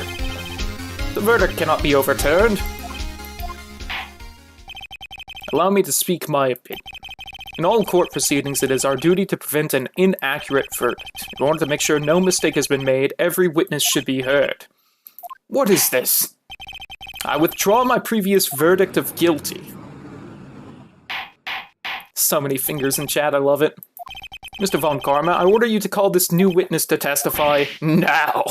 He's now your witness, it's your problem. Deal with it. The court will adjourn for a 5-minute recess. After that, we will hear this new witness. Court is adjourned.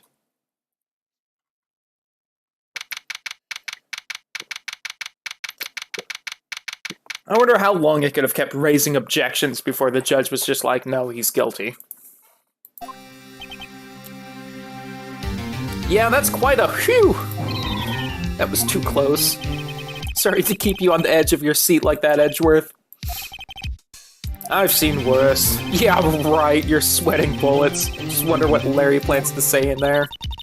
Larry was at the lake that night, yes. He did say he was. He said he went looking for the steel samurai balloon that flew into the lake. And he found the balloon and the air tank that night. Yeah. Hey, Edgeworth. Well, you say something? Yeah, a lot of things. You seem out of it. What's wrong? It's nothing. Mr. Edgeworth, there's something I've been meaning to ask you. What's that? Why are your fingerprints on the murder weapon? Uh-oh. Look at this Sephiroth-looking motherfucker. Yeah. When he fell into the lake, I went into a daze. I couldn't understand what had happened. I couldn't think straight. Then I saw the pistol lying on the floor of the boat in front of me. I picked it up without thinking. I didn't have a reason, really. I see. Right. This might be our chance. Our chance? Von Karma has only ever run perfect trials. Perfect trials? Perfectly prepared witnesses, perfectly complete evidence. That's the secret to his success. This is the first time he's ever had to deal with something unexpected. He's let someone he hasn't even talked to testify before the court. That someone is Larry. It's likely his testimony will be full of holes, right? That's right, Nick. No 10-minute trial this time. We'll make this one for all it's worth. It was 15 minutes. 15. Everything depends on Larry now.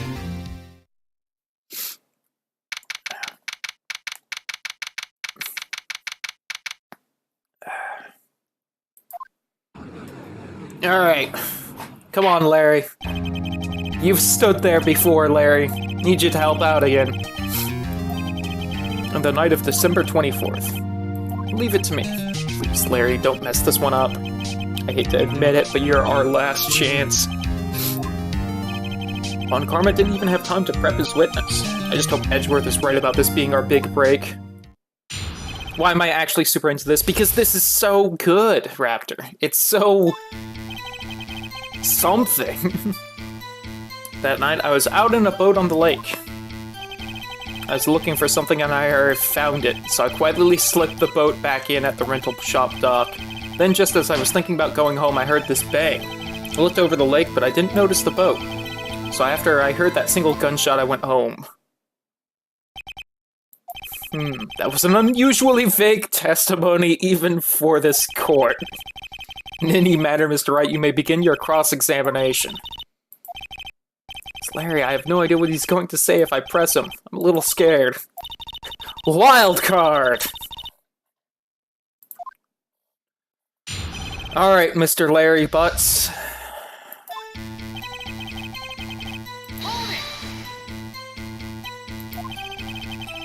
Wrong, Mr. Wright. So many things wrong, I don't know where to begin. Well, okay, first of all, what time was it?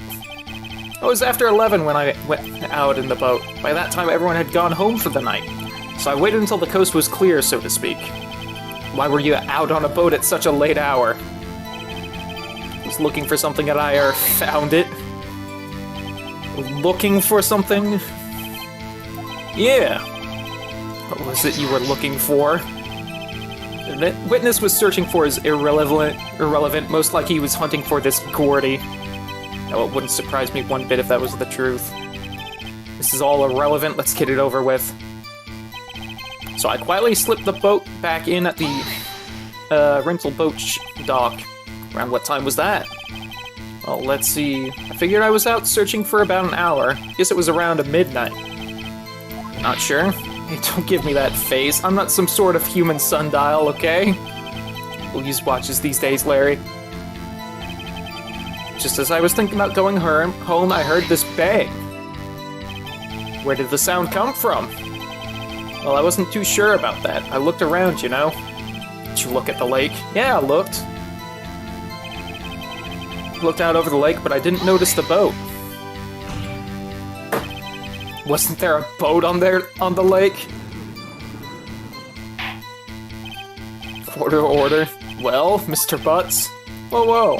Everybody just calm down, okay? I mean, it was real foggy that night. I'm not sure whether there was a boat out there or not. Okay, no problem. It's just the most important part of this case. After I heard that single gunshot, I went home. So you only heard one bang, correct? Yeah. It's a pretty wishy-washy testimony, wasn't it? I guess I should just start working on the contradictions. Wish I could be more helpful. I wish I could call my sister. It's fine, Maya.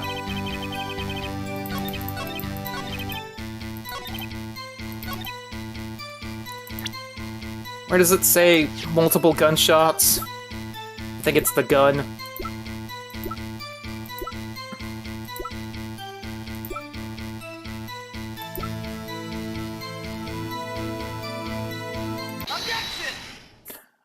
Sorry, Larry. Wait a sec, Larry. What? You only heard one bang? You sure? That's what I said. But Ms. Lotta Hart testified yesterday that she heard two bangs. And the old man just now said the same thing. They both heard two gunshots that night. Were you even listening? Were you paying attention at all to what they said? Nick, please. Oh, something's been bothering me.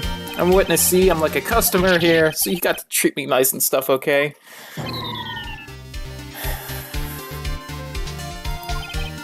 Mr. Butts. What? You only heard one gunshot? Are you sure? Well, to tell you the truth, I'm not sure. God damn it. How could you not be sure? I might have missed the other gunshot. I was, listening to something else. What? My radio. On my headphones.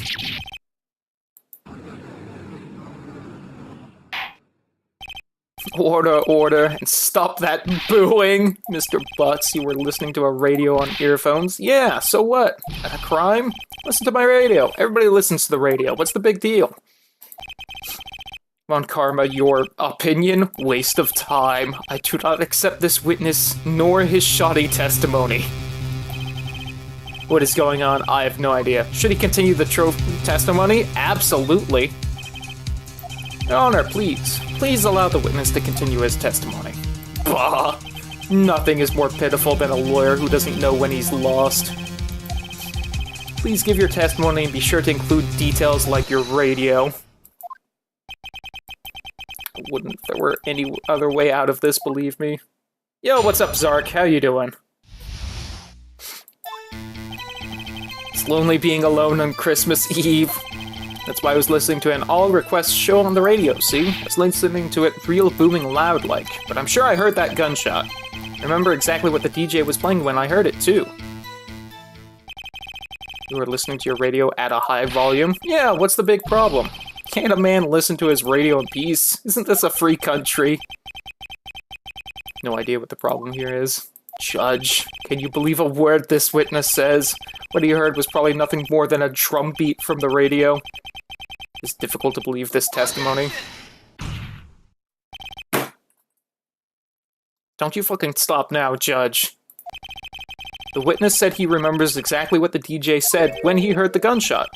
Excuse me, DJ? Come on, Judge! I get you're old, but still. It's the radio. That's been around probably longer than you have. Even though you're old. The radio's real old.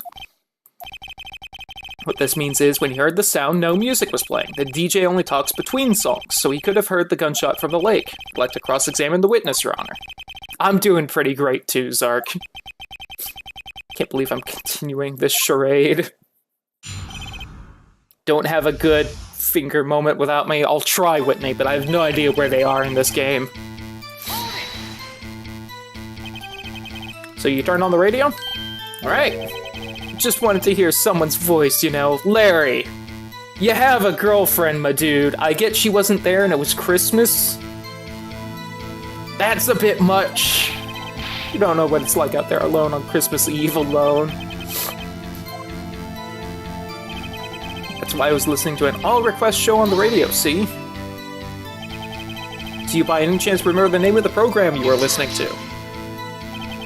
This has nothing to do with the case, Your Honor. Objection sustained. The witness was listening to the radio. That is all we need to know. How loud was your radio set to that night?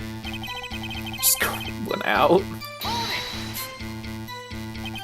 Real booming loud. Yeah, you know.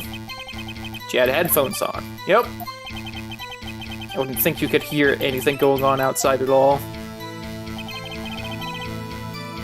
But I'm sure I heard that gunshot. Can you prove that? No, of course you can't. Nah, I can't prove it. But I remember that moment real clear. I mean, while I was talking about it, it came back real clear to me, you know? I remember exactly what the DJ was saying when I heard it, too. What did he say? Mr. Wright, please cease these pointless questions. What possibly could knowing what a radio DJ said do for us? I'll allow the question only if you see some reason why he should care. We should care. I'll gamble a question mark on this, or exclamation. Why? How do you know if we don't ask, Fine, very well. Mr. Blutz. Yes. Good save, Phoenix. What was the radio announcer saying when you heard the gunshot? She said, hey, it's almost Christmas. I heard the gunshot, so it was before midnight. Are you sure? Of course I am. She had this real sexy voice. Maybe Von Karma was right, I'm not sure how that helped us at all. It's the most ludicrous testimony I've ever heard, but there's one gleaming ray of hope in there. Gotta press it until we get to the bottom of what happened.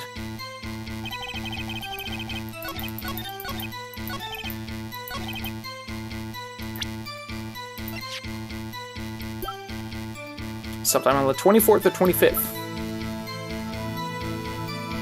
At 12:15. So it wasn't Christmas yet. Sorry, Whitney, I got a good finger moment before you got back. Are you absolutely sure what you're saying is correct? Oh, what's with that face? You look scary, dude. If you're trying to scare me, you better know I don't scare that easy. Something the matter, Mr. Wright? Your Honor. Did you hear what the witness just said?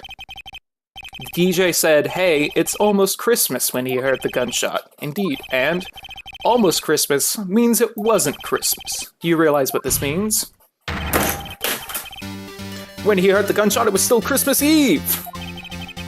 That would seem to be the case, yes. They should have heard that gunshot after midnight. This photograph is irrefutable proof of this fact. See what time was on the photo taken when the gun triggered Miss Hart's camera. Just plop that on the ground for now, since it fell over. 12:25, 15. 15 minutes after midnight on Christmas Day. This is a clear contradiction, Your Honor. Order! What does this mean? The two prior witnesses heard gunshots after midnight. However, this witness says he heard a gunshot before midnight. The answer is simple. The current witness is plainly mistaken. Just look at him. Suspicious. What? Well, Mr. Wright, what do you think about Mr. Butt's claim he heard the gunshot before midnight? Larry's right. Yo, what's up, Just Cause? How you doing? You heard that gunshot before midnight. Intriguing. I'm assuming you have evidence for this wild claim. Show me evidence there was a gunshot before midnight.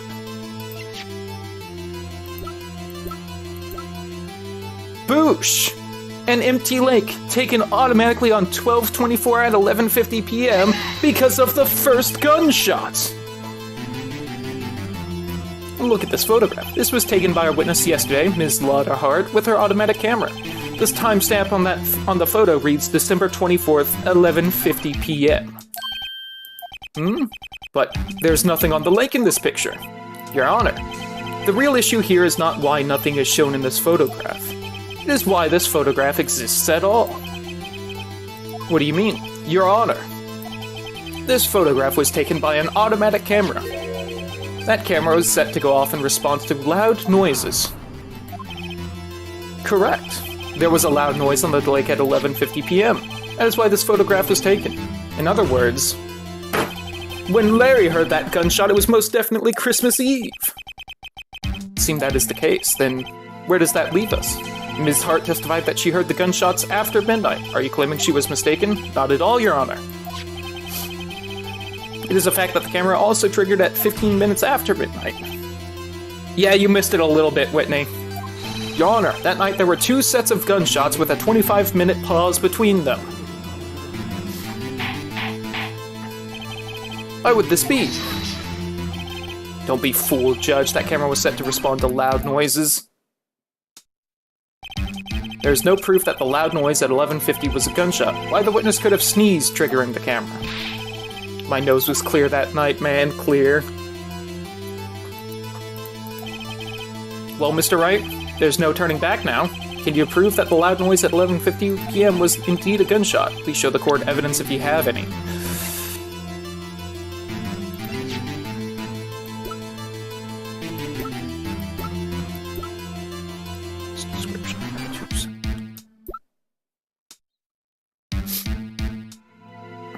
This was fired 3 times. That might be it.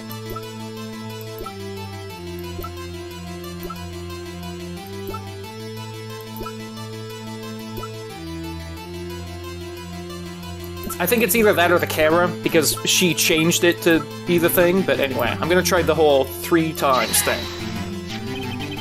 It's my evidence. This is wrong. Something about this pistol was bothering me, Your Honor. Both of the witnesses who testified yesterday heard 2 gunshots. However, the murder weapon was fired 3 times. When then was the last shot fired? Only now have I realized the truth. That 3rd shot was the shot Larry heard just before midnight. Order. That would make sense of the evidence we've seen so far. However, this leaves me wondering exactly what did happen that night on the lake. If this is true, there were 2 sets of gunshots separated by 25 minutes, one at 11:50 and the other at 15 minutes after midnight. Why ask you why? I'd better think of something quick. Wait a second. Gunshots separated by 25 minutes. Uh-oh. What's wrong, Nick? I have it. Do you remember the case with the Steel Samurai? Of course, I remember the murderer in this case had the same idea as the murderer in that case. What do you mean? Oh yeah, yes. If we don't figure this out now, we'll never overturn Edgeworth's guilty verdict. I've got a hunch and I'm going to run with it. I mean, is this safe? Safe? We've already gotten a guilty verdict. We have nothing to lose. Just watch and let me know if I say anything that sounds fishy, okay? Your Honor. Testimony just now has cleared up this entire case. What do you mean, Mr. Wright? So you finally realized the truth. There can be no other murderer here than Mr. Miles Edgeworth himself. Wrong, Von Karma. A man was shot that night, but it wasn't Edgeworth who did the shooting. Listen, rookie, take a deep breath and consider the facts. At the time of the murder, one boat was on that lake. This was shown by the witness's photograph. The defendant Edgeworth and the victim Robert Hammond were on that boat.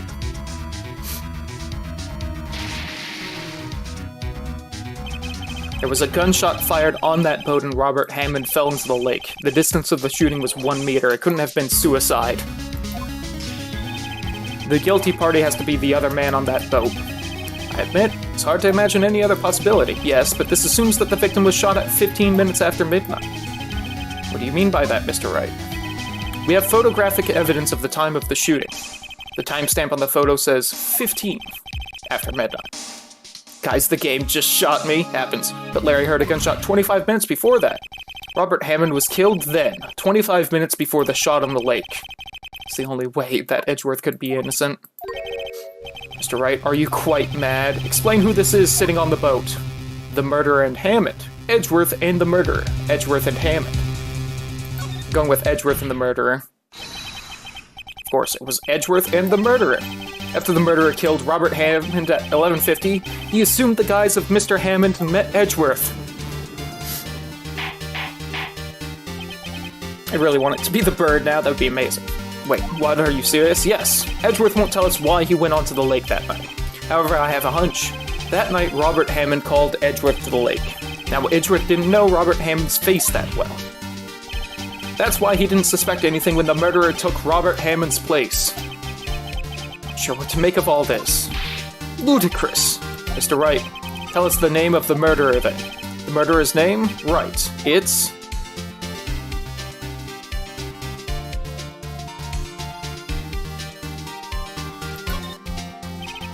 Actually, I don't know the murderer's name. You don't know? Fuck, again you waste my time.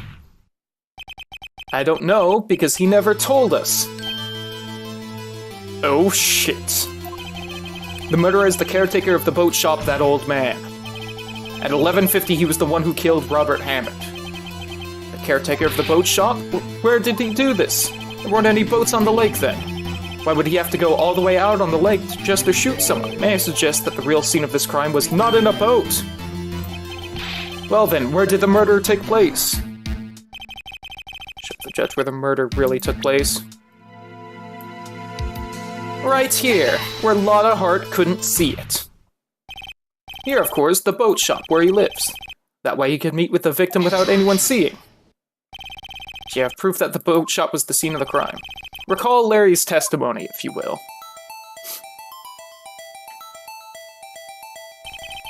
It was the dog, not the doggo. I refused the pup to be the murderer. That night he was out on the lake in a boat searching for something. He finds it and returns the boat. Then just as he's starting to head for home, he hears a gunshot. He heard a gunshot, even though he was wearing headphones at the time. In other words, the gunshot was very, very close by. I mean, guns are very loud. He probably could have heard it from anywhere, but still. And where would that be if he had just returned a boat? The boat shop. Mr. Wright, what happened that night on Gourdy Lake? Please tell the court from the beginning. Yes, Your Honor. Are you sure about this? Not really. But I think if I start at the very beginning, and I take it slow, I might just be able to figure this out. I've already got it figured out. It's just whether I can get to where the final thought is through the bridge. The caretaker of the boat shop called Robert Hammond to his shop.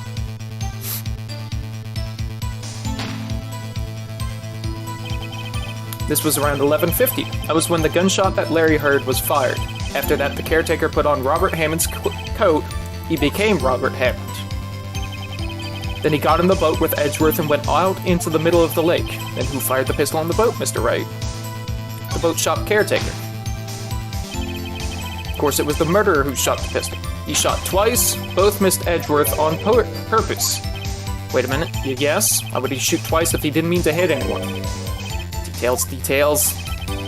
Know this, Mr. Wright, the moment you run out of explanations is the moment you lose. Tell us why the murderer had to fire twice. To create a witness. He shot twice to create a witness, Your Honor. The murderer lifts his pistol and fires one shot. That ensures that anyone who heard the shot would look at the lake. Indeed, Ms. Hart did exactly that after hearing the first gunshot. Next, the murderer waits a bit and he fires again. Then, the murderer jumps from the boat himself, leaving the pistol in the boat behind him. He staged it! I see. To someone looking from the edge of the lake, it would appear that one of the men on the boat had shot the other. The murderer didn't know about the automatic camera, of course. That's why he shot twice to draw attention to the boat. Once you realize that, everything else falls into place. The boat shop caretaker swam back to his shop, and he put Mr. Hammond's wet coat back on the body. He threw the body into the lake. This is what happened, brother. These are the events that transpired that night on Gourdy Lake.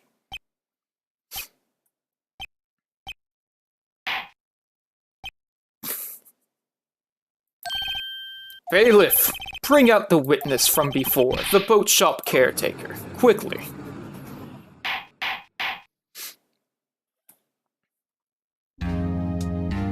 So far, this trial has been so much easier than the last one. Holy crap.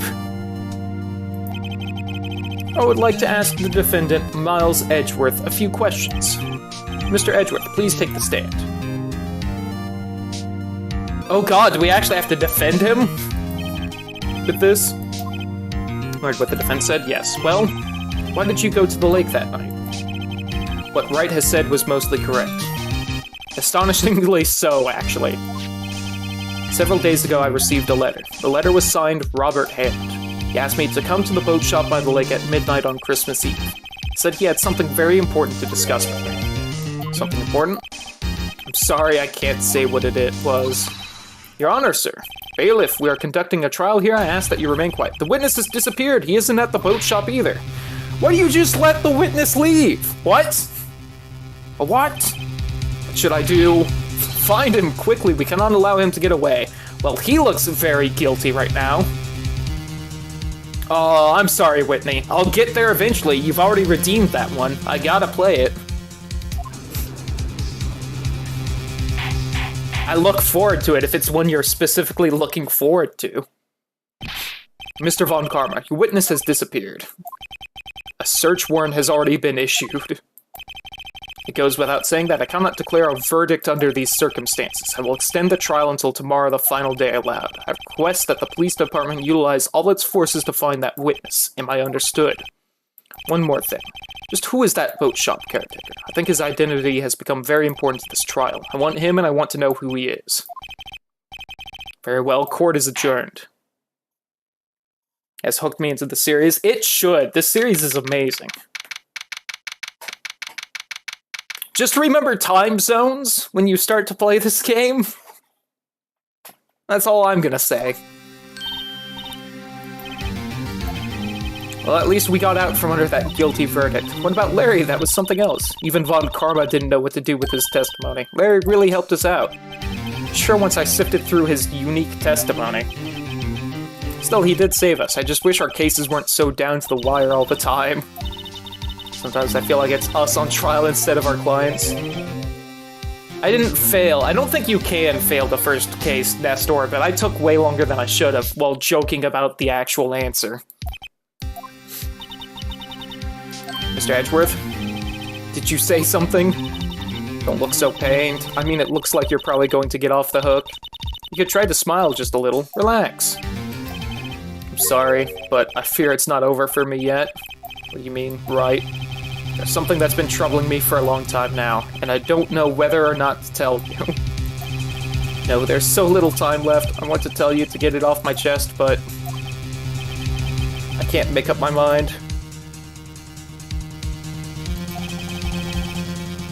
What is this about, Edgeworth? It's a nightmare I've had.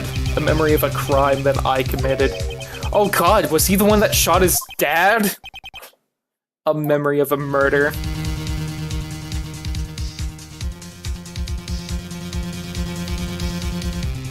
I mean, that's only been 2 hours. I feel like we have another 2 hours we can go with this game. That's about how long I usually spend on it, so let's keep going.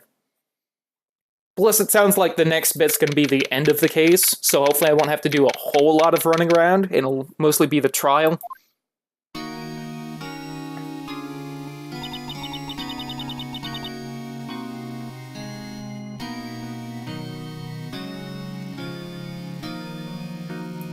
What was Mr. Edgeworth talking about? Memory of a crime that I committed.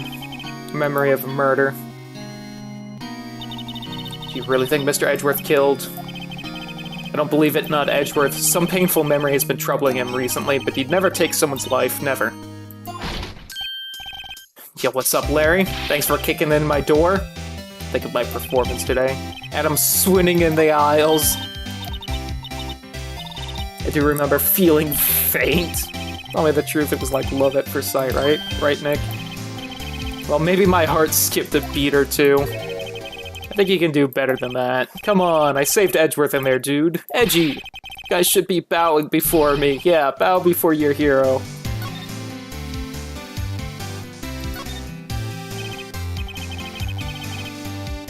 Really helped out in the trial today. If you weren't there, Larry, I'm sure Mr. Edgeworth would have been found guilty.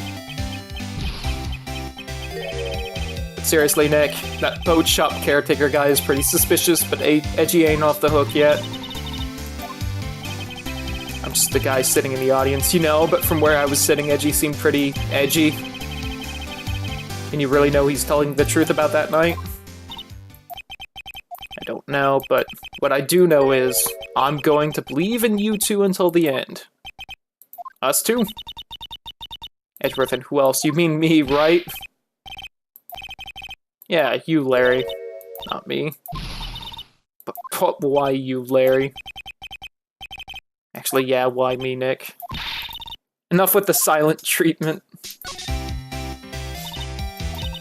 Why do you trust Mr. Edgeworth so much? I mean, he's changed recently, true, but when we first met him, he was kind of a jerk, don't you think? You didn't know him back then. Back when he wanted to become a defense attorney. Is that when you two were classmates? Yeah, in grade school. They saved me, Miles and Larry, they saved me and I'll never forget it. That's why I became a defense attorney, you know? Woo! The backstory. Sorry, I kind of forgot. Damn it, Larry. We had a mood going on with it. Hear this story today and that's final. Okay. It's kind of a long story, so hang in there. It was the beginning of spring, 4th grade. I was on trial, a class trial. Go on. I thought they, like, saved him from drowning or something, but alright. Kid in my class got his lunch money stolen. Our school was really small. Every month, kids would bring in an envelope with money for lunch from home. Anyway, this kid's envelope disappeared with $38 still inside. That's a lot for 4th grade. Yeah, now that you mention it, I do remember that. I can see why you'd forget, though. You were out of school that day. The envelope had been stolen during PE class. I was coming down with a cold, so I'd skipped PE that day. I was the only one not in class. So they thought you did it? Yeah. The kids in class said I should be put on trial. Alright. Be Danganronpa now. One day I'll play that. The next day we held a classroom trial with me as the defendant. Behold, I didn't do it. Aw! Little Phoenix there crying with his same dumb hair. Guilty, he did it. Guilty, it was you. Thief. Give me my money back. You're such a meanie. No one play with him. Ah, that's rough. Butts is his real name, just cause.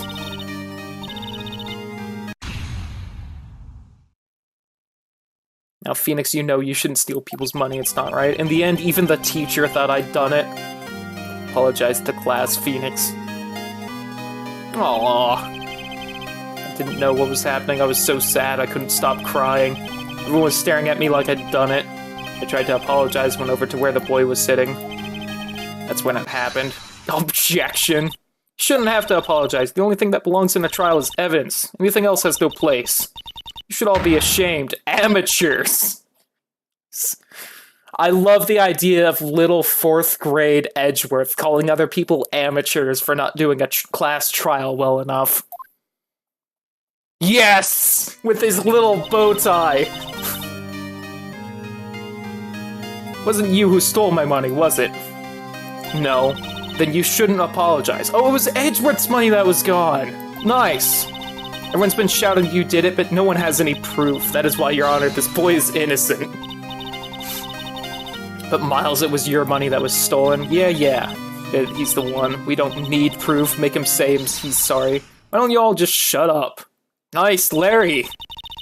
This is always how it is, everybody ganging up and picking on one person. Just think how he feels. He said he didn't do it, so he didn't do it. This is so cute, Whitney. Very well. I'll replace the money myself. This class trial is over. That's a good teacher. Why can't we play this case? I know, right? That's how it happened. After that, the three of us were always friends. For like a couple more months, then Edgeworth moved, so... Yeah, I had no idea either. I mean, I forgot. That's when I learned what it meant to be alone. Totally alone without a friend in the world. You did a good thing, Larry. Yeah, well, I was just lucky that I took the day off from school. If I'd been there, they would have thought I'd done it. So I took it kind of personally, see? Something smells, it's usually bugs. Even Larry was defeated by the mighty androids. Raptor, please. Edgeworth and I talked after the class trial. That's when I heard his father was a defense attorney. I remember his eyes would shine when he talked about his father. Going to become a defense attorney just like my dad. Famous defense attorney. Oh god. If he was the one that shot his dad, then he became a, prosecutor due to guilt over that, trying to make sure no one gets away with crimes like he did. Oof. That's some heavy baggage there. If he was the one that shot his dad, like I'm thinking. Not sure, but the transfer probably had to do with his father's death. Game, you pulling on my heartstrings. Several years later, when I heard Edgeworth's name again, there was an article about him in the newspaper. The headline was something like, "Dark Suspicions of a Demon Attorney." Fabricating evidence, manipulating testimonies, covering up facts. The article said he'd do anything to get a guilty verdict, anything. But why? What happened? I mean, that's not the Edgy I used to know at all. That's what I thought too. I tried to get in touch with him I don't know how many times. He never replied. Guess he didn't want to see his old friends. Whew. I couldn't just drop it though. I wanted to meet him, to learn why he had become who he became. That's when I decided. You don't mean that's why? That's why you became a defense attorney? To meet Edgeworth? Yo! If I was a defense attorney, I know he'd have to meet me whether he wanted to or not. Okay, now I have to make a tiefling attorney? There you go. I like it. Court. Edgeworth believed in me and I believe in him. He's in pain and no one's on his side. I'm the only one who knows the real Edgeworth. I'm the only one who can help him. Besides Larry. Larry's also there. So is that why you helped me out for free? Yeah. I helped you because I believed in you. Except I don't remember saying I'd do it for free. Nick, we have to save Mr. Edgeworth if it's the last thing we do, okay? Damn right we do. Rental boat shop caretaker, we need to find out who or what he is. Since I can clean out some of this evidence I no longer need. Alright, what have I lost because of that? Alright, we have the autopsy, the photo, Ms. Faye's photo, the map, the pistol, bullet, and pistol, metal detector, parrot, the DL6 case file, and the incident photo.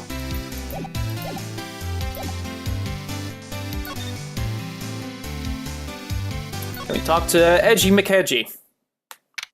Are they gonna get killed if they fail? Probably. As far as I can tell with these games. This world's intense.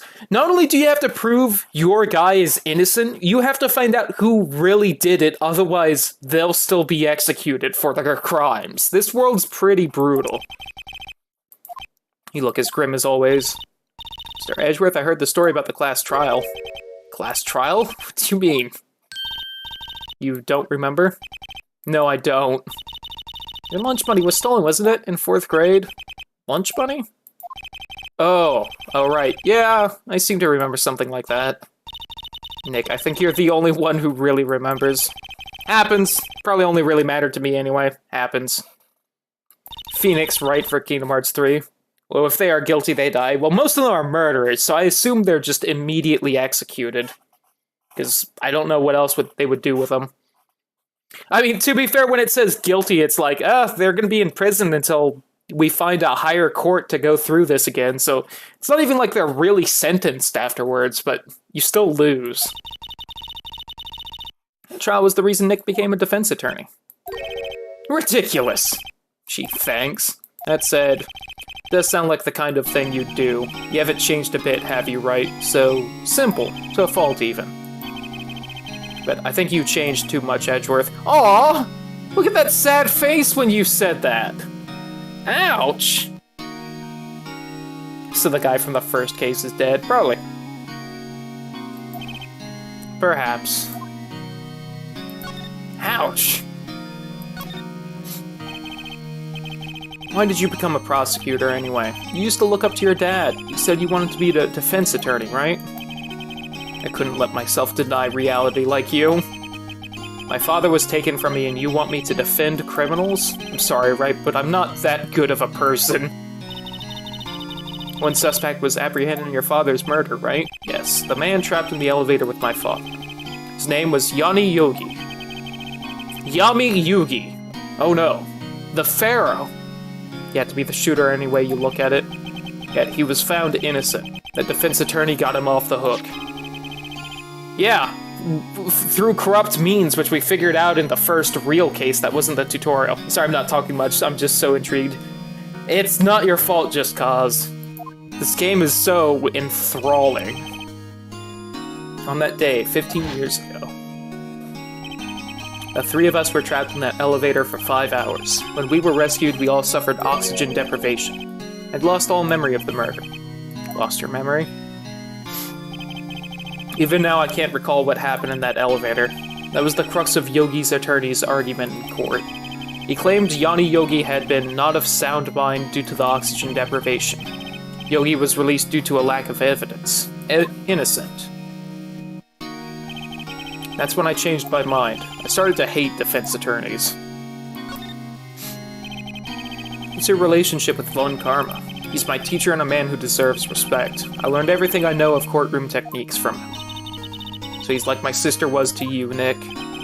He's a perfectionist in all things. In court, in his personal life, he's obsessed with doing everything perfectly. Perfectly, huh? In all the cases he has taken on, none were left unsolved, and not one suspect was declared innocent, ever. But that's... I know. It's possible some of the suspects were indeed innocent. However, it is impossible for us to accurately determine that in every case. All Von Karma does is his job, to find the suspect guilty, perfectly. In the case, it's nigh well impossible to find a weakness in it. Should a weakness appear, he would do everything in his power to make it go away. Edgeworth, if what you're saying is true, you're headed for a guilty sentence tomorrow. Now's no time to praise the enemy, Mr. Edgeworth. It's a strange situation in which I find myself, I'll admit.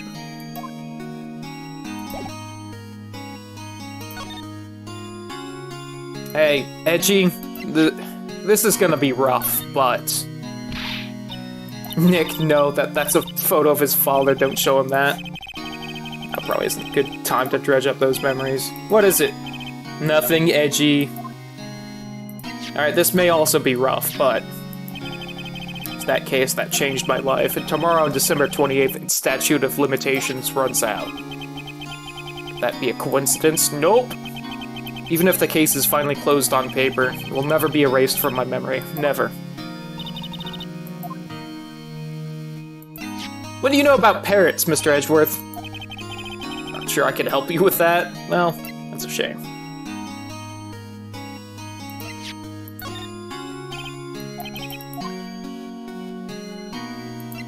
Just want to show you a whole bunch of stuff. What are you showing me this picture for? No reason. I was impressed by your deduction in the trial today. Granted, you were at the end of your rope, but still. Senpai noticed you, Nick. Why are your fingerprints on it? Alright, fine. Alright. See if Gumshoe has anything for us. I mean, it sounds like he already is, Raptor. Sounds like he already is. Gumshoe hasn't gotten back yet. He won't be coming back today. Said there was some guy he had to arrest by tomorrow. Boat shop caretaker. He shouted something about catching him if it's the last thing I do, pal. You go, Gumshoe.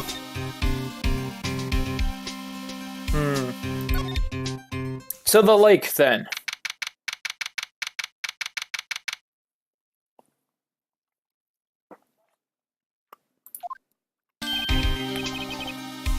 Howdy, Gumshoe! Close one today, eh? Got so worked up I snapped my tie in half. Whew! No problem, pal. Thanks to you, we now know who really did it. You mean the boat shop caretaker? Look, I'll make you a promise. I'll have that scoundrel in my custody by trial time tomorrow, come what may. It's my duty to you as a police officer. I'm off to catch me a criminal. Good on you, Gumshoe. Gumshoe sure is active today. Oh, one other thing. Welcome back, Gumshoe. No one can go into the woods today. Where Lotta was camping? The woods are off limits to camping, and apparently the park ranger found out. He got pretty mad. No one can go in for a while. Anyway, I'll be seeing you tomorrow. Is the park ranger helping the guy hide out? Ooh, he might be.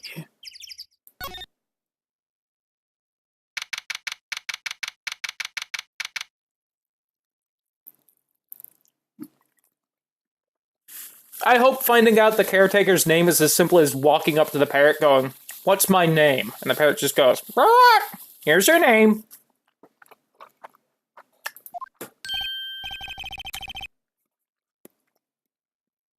The steel eyesore is missing. Looks like the hot dog stand is closed too. Guess Larry's been too busy with the trial to show up for work. I don't see anything new to investigate, so...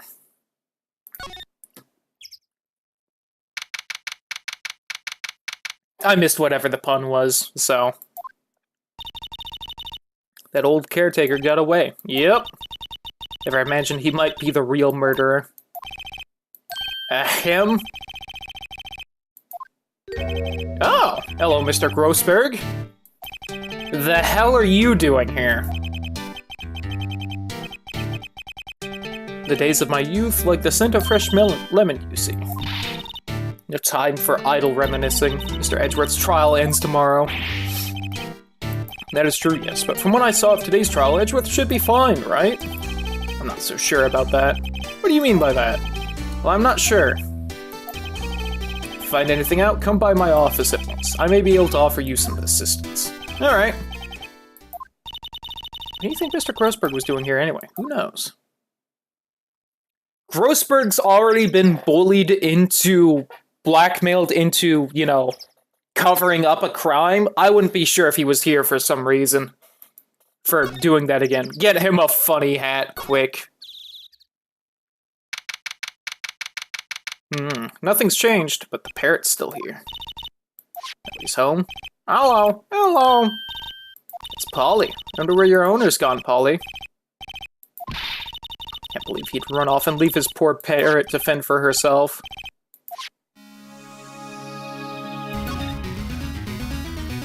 Yeah, the music's kicking up. Hello, Mr. Parrot. Probably shouldn't just kidnap her. At least know about her anyway, I'm sure they'll do something. Says I can't take you. Now the bird's going to hate me. Alright then, mysterious safe.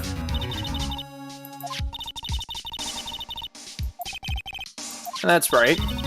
What's the number to the safe? 1228.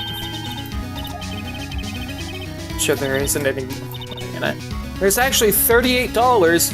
The caretaker was the one that stole Edgeworth's lunch money. My god. The real crime here. Must be something of value in there. Let's see what's in there. Guess there might be a clue or two. The only thing in here is a letter. Oh, boring. There's no name or signature on this thing. It's handwritten in very precise, clear letters. Get your revenge on Miles Edgeworth. I figured there was something in the safe. Well, that's a little obvious. Although we don't have the name to prove it was him, and I'm sure that's going to be a sticking point later. Oh, Mr. Edgeworth's name be on here. How should I know? I'm going to read the whole thing. Get revenge on Miles Edgeworth. It also says this is your last chance. Now is your time to get revenge on the two men who ruined your life. The rest of the letter goes on to describe the murder plot in detail, how to kill Robert Hammond and frame Edgeworth, calling Edgeworth out to the lake, getting on the boat, firing twice. This is exactly what I figured out today in court. It's all here in perfect detail. Well, don't that beat all, but he doesn't have his name on it, so Mr. Von Karma's gonna be like, you just wrote that yourself. How can you prove that it was him that did that? But it looks like these are instructions for that caretaker. When he killed Robert Hammond and called out Edgeworth, he was following instructions. Who could have written that letter? Ooh! What does it mean to get revenge on Miles Edgeworth? I don't know, okay, but one thing's for certain. This letter's an amazing clue. Well, it wasn't instructions to him, it was instructions so he could remember, because he's brain damaged. Because he didn't get a lot of oxygen back on the elevator. Okay, that's still the same.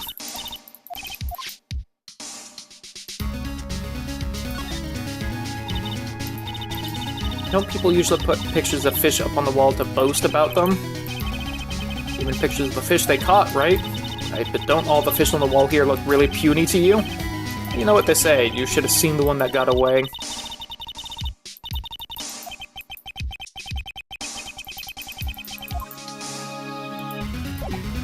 Weird, because they really pointed out the whole saltwater fish thing earlier. Well, I found the thing here, so I assume I'm now supposed to go to Grossberg's office, and he'll be like, you can't really prove that was his, because he didn't write his name on it. Ah, where is Grossberg's office? Guess I'll go here first. Hey Edgeworth, look what I found! See this letter? This came out of the safe in the shack where that boat rental caretaker lives. Revenge on me? Who's that old guy anyway? I don't know. Tell me, Edgeworth. Tell me. Could he be an innocent defendant you got declared guilty or something? Nice, Wright. But I don't remember that old man. Not at all. He was following this letter then. Which means there was someone else behind it. Now is your time to get revenge on the two men who ruined your life. Two men meaning myself and Robert Hammond. It says this is your last chance. Wait, maybe he's talking about the statute of limitations on the DL6 incident. Wait, that old man. Call on Edgeworth, spill the beans. Could he be Yogi? He's probably Yogi, like I've been saying since the name was dropped out. The suspect in the DL6 incident, the one who was found innocent. Yanni Yogi was a court bailiff at the time. We just happened to be in that elevator together 15 years ago.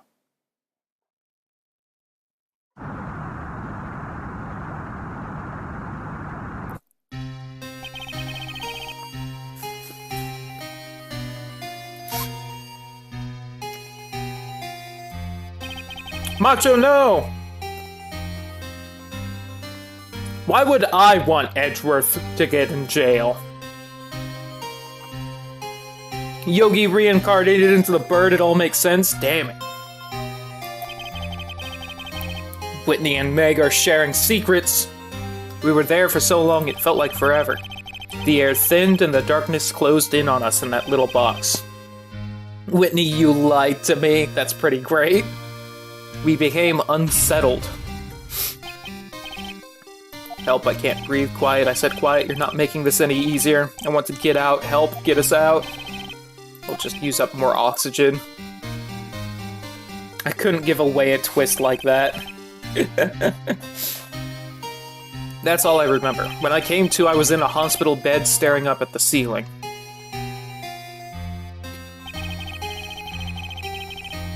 In court, Yanni Yogi's mental condition was called into question. They claimed the oxygen deprivation and stress had caused temporary insanity. In the end, the claim passed the court and Yogi was found innocent. But isn't that strange? This letter tells him to get revenge on Edgeworth. Why would he want to take revenge on you? Right? There's something that's been troubling me these last few days. I didn't know whether or not I should tell you. You mean the nightmare?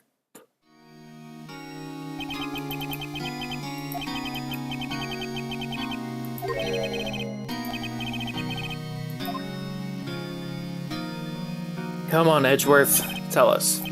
I think the time has come to tell all. For the last 15 years, I've had the same dream almost every night. Whew! That's often. I wake up in a fearful sweat every time. It's a dream about my father's killing in the dark.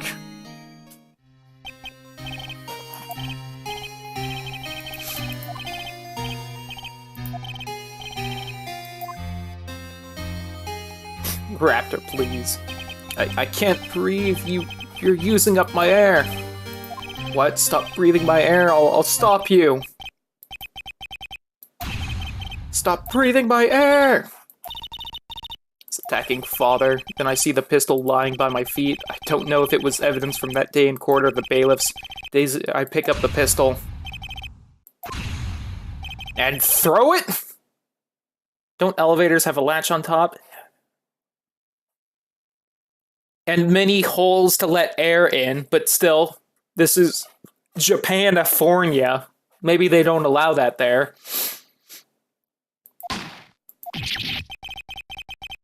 And you missed and shot your dad, huh? With that scream, I wake. It's a bone-chilling scream. A scream that has rung in my ears for the past 15 years. Whew, that's often, my dude. It's just a dream, right? That thought is the only thing that has kept me sane for the last 15 years. Whew. But what if I'm wrong? What if it's real? They say that sometimes people shut out memories in self-defense. Maybe it was I who killed my father. If you think about it that way, this letter makes sense. Get your revenge on Miles Edgeworth. Think about it. Yogi was really innocent. That's why he wanted revenge against me. It was me. I was the true criminal of DL6. I shot my father. What are we going to do, Nick? What can we do? I don't think there's anything we can do, like it or not. If there's someone else who knows a lot about the DL6 incident, maybe. There is, Nick. There is someone else who knows about DL6.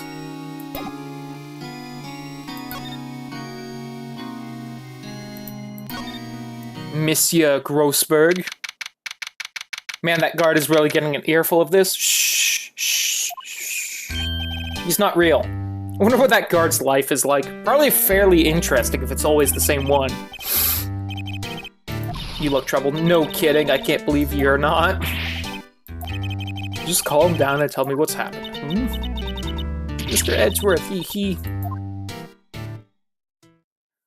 Grossberg, sit back for a moment. I have quite the tale to spin. Dreamt he shot his own father. It's only a dream? Only a dream? I wonder. If that's the case, then why do you two look so troubled? Well, also consider this. Yogi quite certainly holds a deep grudge against Miles Edgeworth. So deep he'd want to frame him for murder. This leads me to surmise that Mr. Edgeworth's dream was not a dream, it was real, as you imagined. Miles Edgeworth threw the pistol to save his father, the pistol fired, and the deed was done. I don't believe it. Yogi was suspected of murder and his career as a bailiff was irrevocably wrecked. Thus he sought revenge on Miles Edgeworth. This was his last chance, of course, with the statute of limitations so close. That doesn't matter if he's gonna frame him for murder!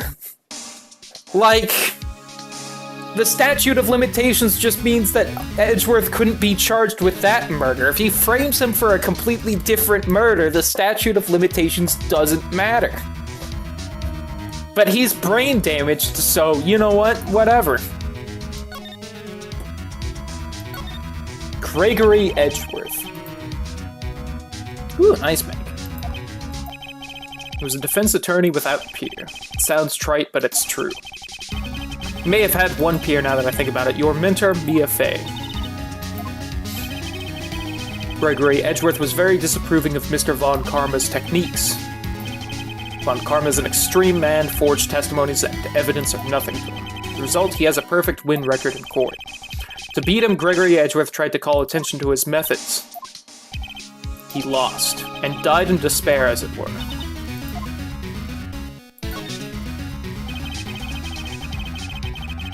When Gregory Edgeworth was killed, the police called on a spirit medium. That was your mother, Misty Fey. At Gregory Edgeworth, I have been killed. The one who shot me was the bailiff, Yanni Yogi. Yet Yogi was found innocent. It's when my mother left us. Everyone called her a fraud. That's right, everyone thought she was, you see. Yet, now that I think about it, seems the one who lied was Gregory Edgeworth's ghost. Gregory Edgeworth must have known who shot him. I don't believe it. So you're saying he falsified his testimony? That Edgeworth's dad lied to protect his son? It's only a possibility, but a possibility nonetheless. Do I present anything to you? Just in case. So this is the letter. It does seem that Yogi was following this letter when he killed Hammond. But why kill Robert Hammond? Hammond was a skilled defense attorney, but he defended clients not for their sake, but for his own. He never trusted his clients that one. The only thing he trusted was his own ability. But he got his client found innocent, so why should it matter? Actually, my dear, it's quite different. He won that innocent verdict for no one but himself. Yogi was a free man, but socially he was ruined. You'll understand soon enough. Wait, what is it? This letter. I've seen this handwriting somewhere before, a long time ago. Whose handwriting was this? Do you have any idea who wrote this? I wouldn't be surprised. Would he have something to do with this? I don't know. Why are you asking? My other guess is Yoni. Oh, there we go. You're right, my boy. This is Von Karma's handwriting, I'm sure of it. I used to see it all the time on court reports. Whew. The one who told Mr. Yogi to kill was correct. Manfred Von Karma himself. Crap, what does this mean then? Why would Von Karma want to frame Edgeworth? Glad I did that. If it truly was Von Karma who wrote this letter, then he would know the truth. He would know that Miles Edgeworth had accidentally killed his own father. He'll say as much tomorrow in court, I should think.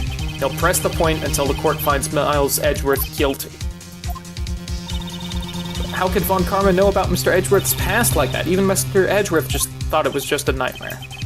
That I do not know. Yet I do know that Von Karma is both persistent and a perfectionist. He may be seeking to satisfy a grudge against Gregory Edgeworth by hurting his son. It's 15 years ago. Von Karma met Gregory Edgeworth in court and Von Karma did win, but he didn't make it through the trial unscarred.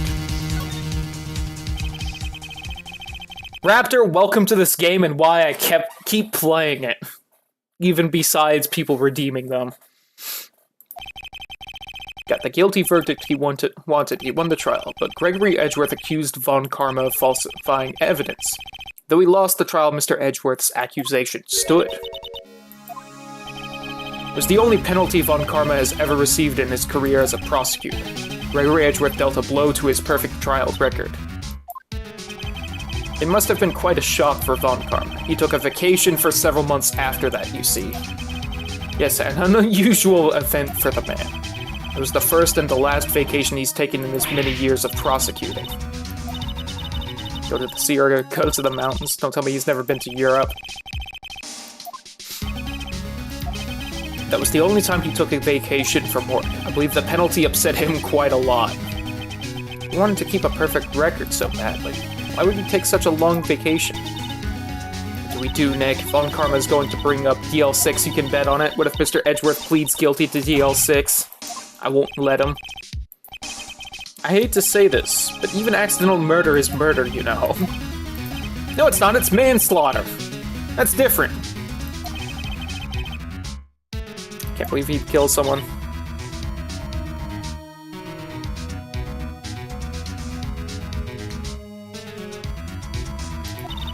Mr. Edgeworth admits it himself. His father must have lied to protect him from beyond the grave. I don't care. I know he's not guilty. Mr. Wright, if you say so, I suppose I could go check again. The police files might hold something of interest. Thank you. I can't promise anything. In fact, I think the chances of finding something are slim.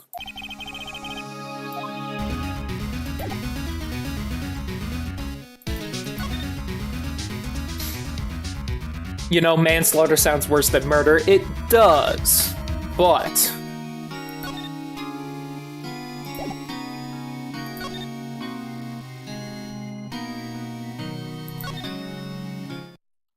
I was not expecting this much gathering up evidence before the trial for today.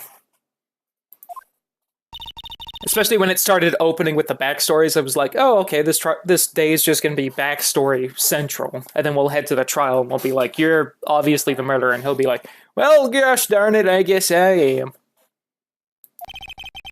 Everyone must be out looking for the old guy, Yogi. It's you. I don't think Gumshoe will be coming back today. He's staying out late looking for someone. Pounding the pavement for real. We're wondering if we could check out the records room again. Can't have just anyone wandering in there, but I guess Mr. Von Karma is in there now anyway. Woo! He just arrived, actually. Let's hurry. What if we find him falsifying evidence and we're just like, what you doing, my dude?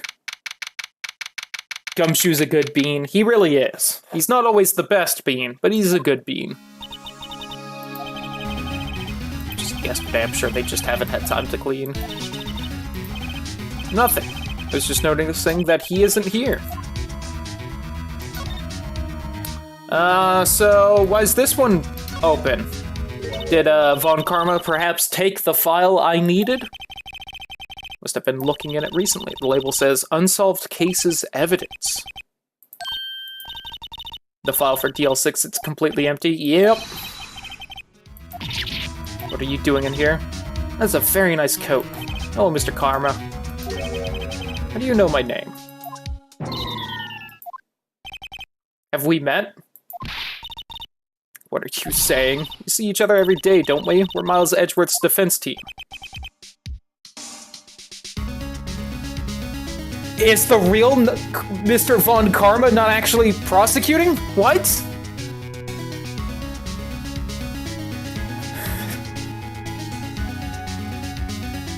The fuck is happening? I rarely remember to... Oh, okay, you're just being a smug prick. They're like bugs to me, needless things to be crushed.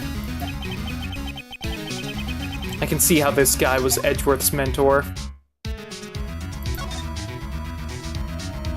Nope, I can't point out the little book he's got. Let's just have a polite chit-chat. Mr. Edgeworth was your student, right? A romanticist who could never shed that veneer of amateurism. Uh-huh. Just like his father, always second-rate. You had an axe to grind with Mr. Gregory Edgeworth, didn't you? Grudge against a mere defense attorney, why? Because he dealt a blow to your otherwise perfect trial record? What I don't get is, why did you take his son under your wing afterwards? The son of your most bitter rival. That, my dear attorney, is none of your business. So, see you tomorrow? It's been a while since I've had a defense attorney last this long, still you will lose in the end. Miles Edgeworth will admit his own guilt. His guilt of 15 years ago, you mean? You're quite the researcher. If you've done your homework so well, then certainly you must understand. You know what Miles Edgeworth will tell the court tomorrow. He's going to bring up DL6 in court tomorrow. And he's got the files I don't. Interesting handwriting this letter has. This was you, wasn't it? You instructed Yanni Yogi to commit murder. Yanni Yogi. How many years has it been since I've heard him called by that name? He's a fool. I told him to burn it after he read it. So do the police not have cameras in their records room to record things like this? So you admit it? You wrote Mr. Yogi this letter? Yes, my dear defense attorney. Thank you for taking the trouble to bring it to me. You've saved me from a lot of needless hassle.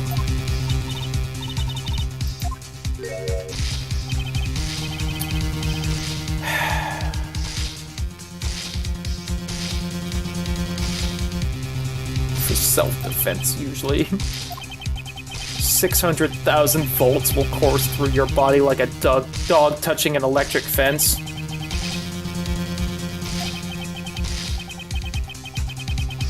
People don't die from it, usually. Now give me the letter. No! What are you? Nick, run! Oh! Poor Maya. Ugh. You know, those usually take a little bit to recharge after being used. I'm gonna point that out. Also, damn it, Phoenix, why didn't you run, you idiot? So that's, I believe, the second time we've been knocked unconscious by someone we found admitting murder. The The letter's gone, of course. And he took the DL6 evidence, all of it. Back to having no clues. Maya jumped first. Maya, is she okay?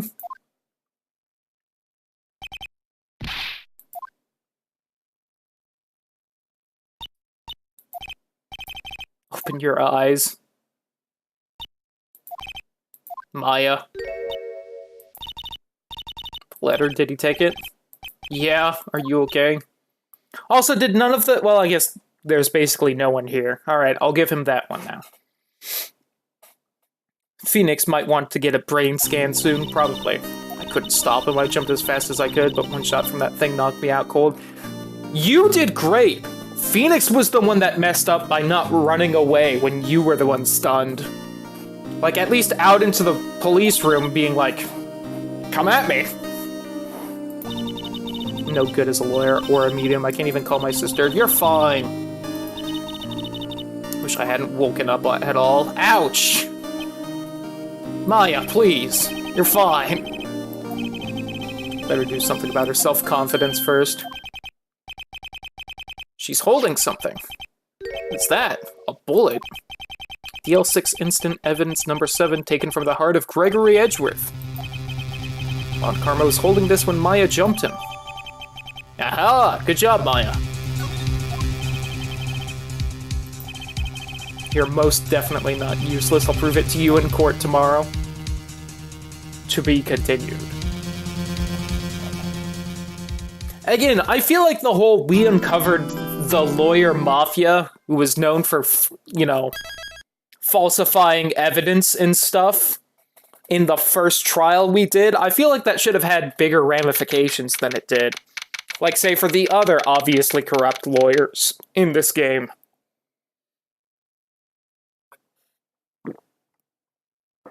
But apparently it didn't. Judgment Day. Today things are going to get settled at last. A lot of things. What's the big deal? I only touched your shoulder. I guess the shock hasn't worn off from my run-in with the stun gun yesterday. Today's the last day of the trial. Good luck, Nick. Alright, see ya, just cause. Thanks for hanging out. Edgeworth is looking glum as always. I hope Von Karma doesn't push him too hard. What are you doing?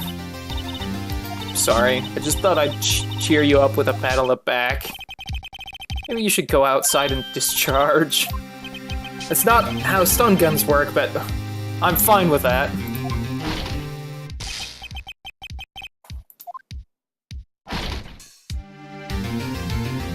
I'm Mr. Gumshoe. It's coming, it's that girl. About 600,000 volts.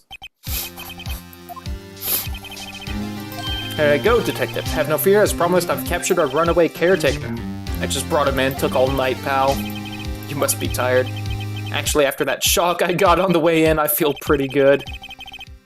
Lee says he's forgotten his own name, but that has to be a lie. Why would he want revenge on Edgeworth if he couldn't remember his past? He does remember, and I'm going to prove it. The parrot remembers for him. Remember that, Phoenix.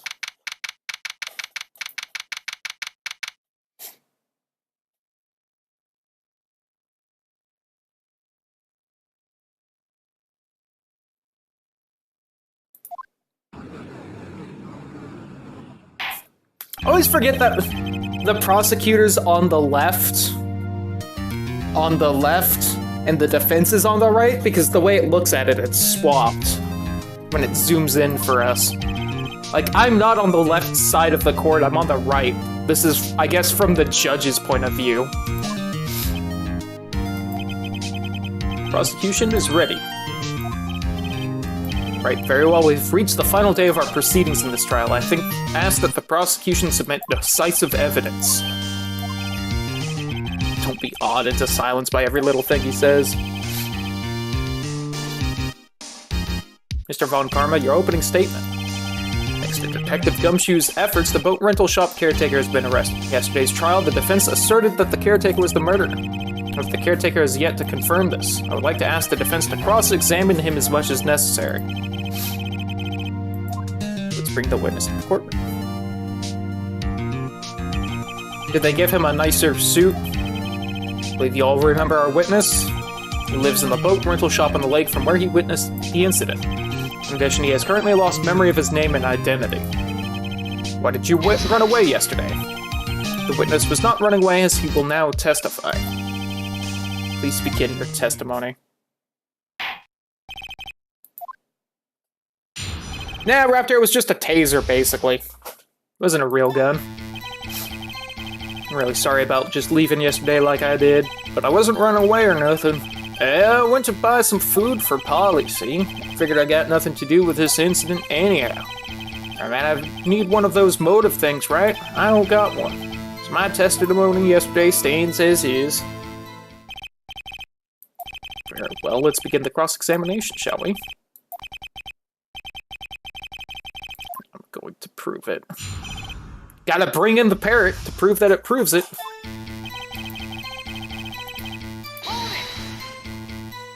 My son is very upset at this case. You did running away and not just leaving. You heard Larry's testimony and realized you were in danger. Fuck you and your finger wag. There's no need to rush to conclusions. As I said, the witness was not running away. Listen to the testimony.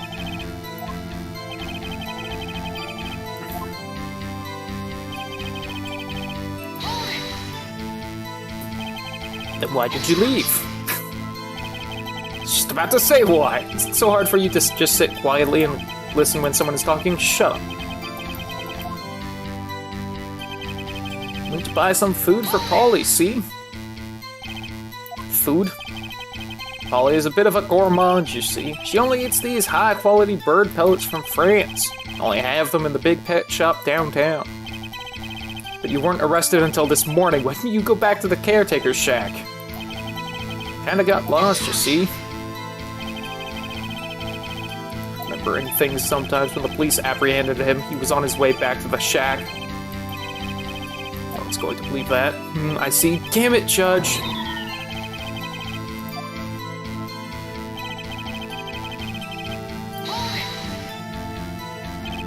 You've lost much of your memory, is that correct? Yep, seems like it. Then how could you know that you don't have anything to do with this incident? Or maybe you're lying about not having your memory, You know exactly who you are. The witness has testified quite clearly that he has no memory of who he is. If you claim he's lying, then show the court proof.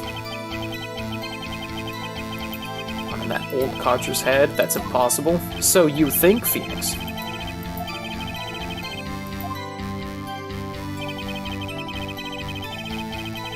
I don't got one. How can you say you had no motive? I say you do. You had a grudge against Edgeworth and the victor Robert Hammond. That's why you took revenge on them, right? Please don't make me repeat myself, Mr. Wright. This witness has no memory of anything beyond several years ago. He can't hold a grudge, it's impossible.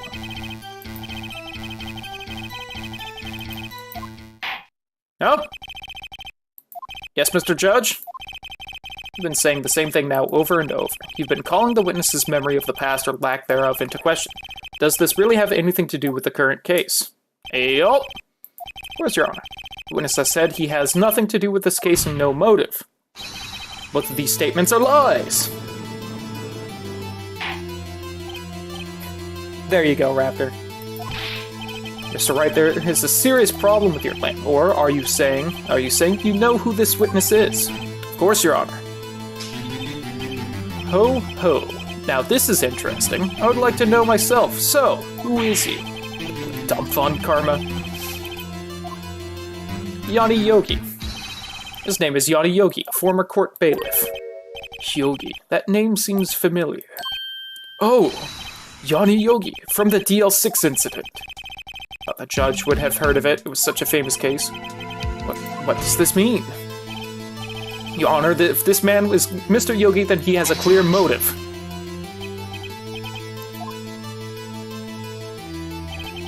Jumping to conclusions again, Mr. Wright. This witness is Yanni Yogi. Fascinating. However, how do you propose to prove this to the court? This is a court of law, as you may recall. You need proof. And allow me to repeat once more that the witness has lost his memory. Right here, right now. Are you going to prove it? How can you prove that he's Yanni Yogi? Very easily. Your Honor, please take this man's fingerprints. Then we'll compare them to the fingerprints on file for Yanni Yogi 15 years ago.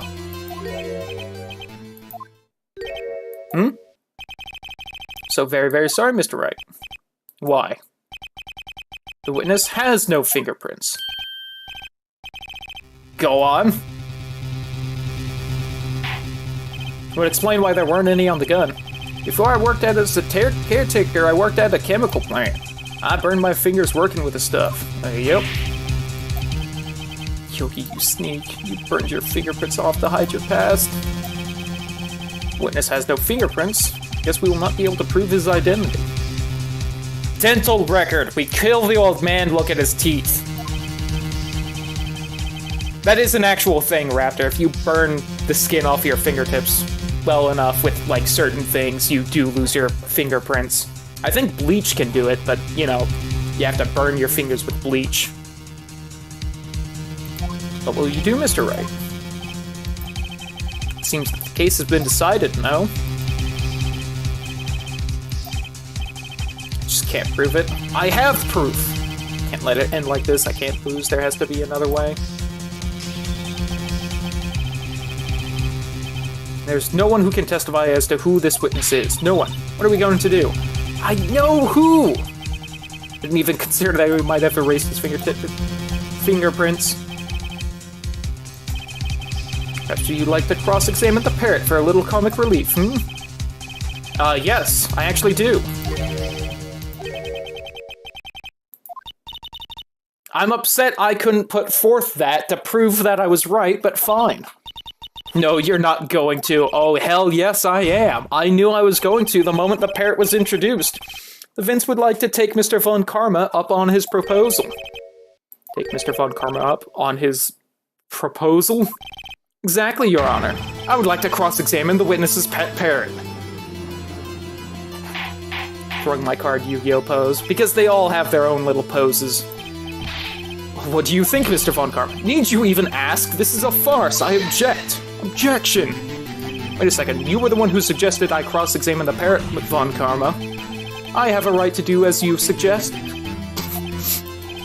Well, if you're so desperate, then please be my guest. Of course, should you go through with this, and nothing comes of it, then I hope you're ready for the consequences. This is crazy! Still want to go through with your little game? Hell yes I am. Let the parrot take the stand. I will cross-examine her, Your Honor. This is the most ridiculous thing I've ever heard. Von Karma's rigged every person's testimony, every piece of evidence, except the parrot. She's my last chance. At least I think so. Bailiff, bring in the parrot. Oh, there's no pring text thing for the testimony? That's quite a bird. Please tell us your name. Name. The witness is ignoring me. It's hurt to be ignored by a bird. Oh, well, who is your owner? Please, testify for us. Hello, hello. Nice. Certainly the most concise testimony we've had so far. Very well begin your cross-examination. What do we do, Maya? The fucking eyes with the parrot.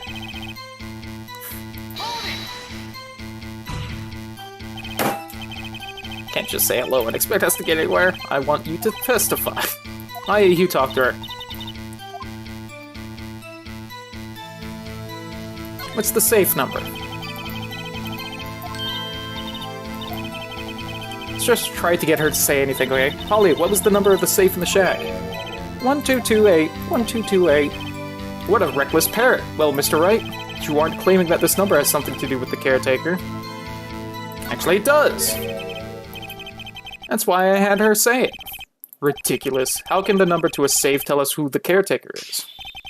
Show us your proof. What could possibly link this number to the caretaker's true identity? Shit. I didn't take this far.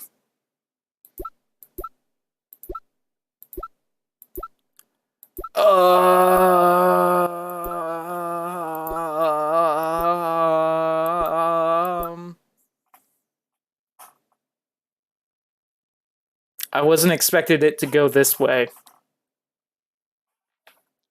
I was expecting a, see, look, the parrot remembers things for the old man. If we just find the right question, she'll say what the name is. Shit.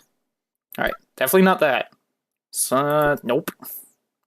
Probably not the photo. Let's do phase photo. Probably not. Probably not the map. Pistol bullet. Pistol. Metal detector. Parrot. Really quick. I'm going to be careful and just do a little bit of that.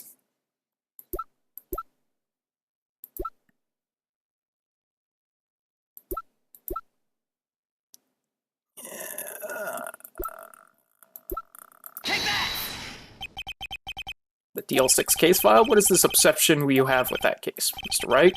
Where in this file is something relating to that safe number.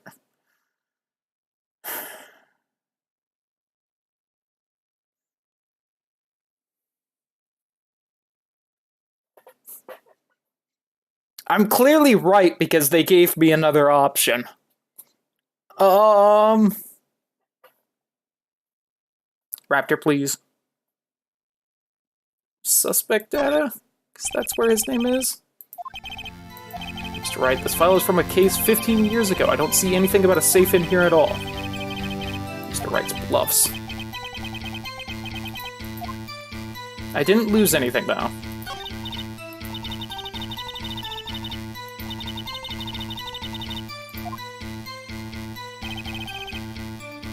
I mean, I also didn't lose anything for doing that, so let's just head on back to where we were. Although, hold on. Have we forgotten something?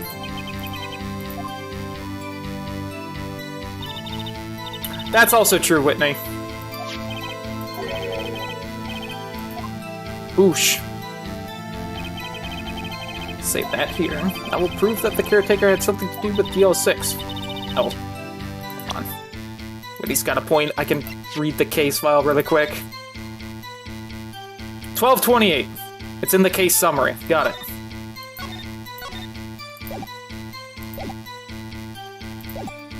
Thank you for reminding me, Whitney. I would have eventually found that, but... You stupid bird. That's not what you're supposed to say. Forgot something we forgot. You fucking parrot. Why do all the witnesses have to fight me? Even the parrot. Something the matter, Mr. Wright? Don't tell me Von Karma expected this. He could never train the parrot, could he? Did he train her not to respond when asked if we'd forgotten anything? Oh, no, you don't. I know where to go now. I was curious what the other options were, but this was obviously right because it kept giving me options about it.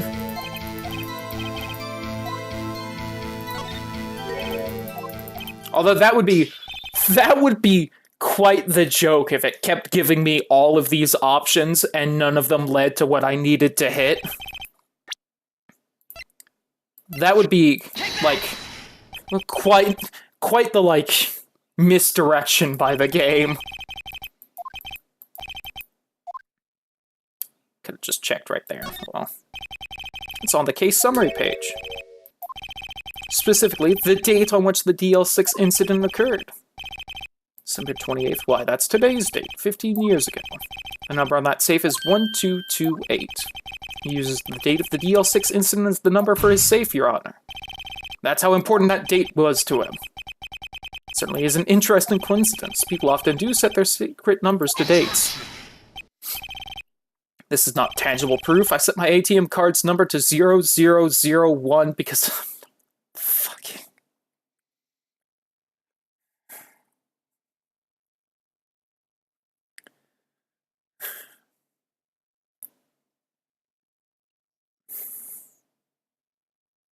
Oh, what's up, Outsider Life? How you doing? Of all the things I expected to read today when I played this game, this is perhaps the most unexpected. Even the parrot makes sense for what the games had me do today. But that is special.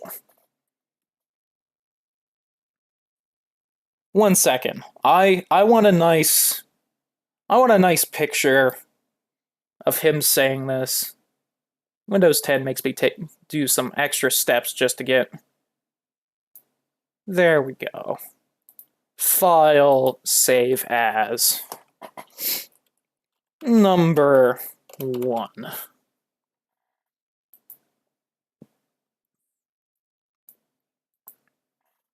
Anyway. This has nothing to do with a date. Nothing. Indeed, alone it is a little weak for evidence in a murder trial. We would need some other corroborating evidence. Getting closer, one more. If we can just get one more piece of evidence. But what? You may continue.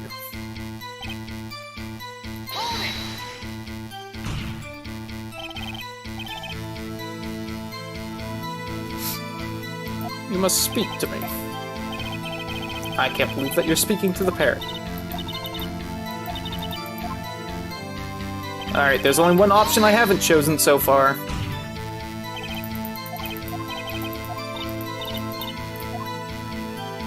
What's your name? Polly.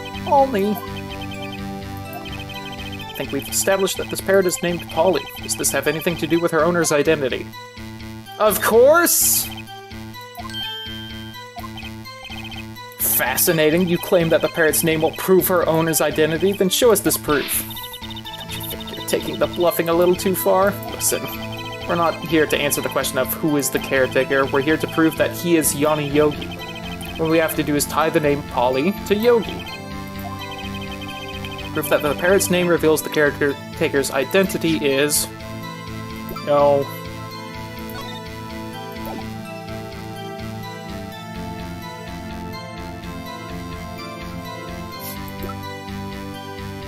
Phase photo.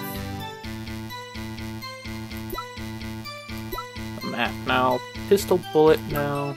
Pistol, no. Metal detector, no. Parrot.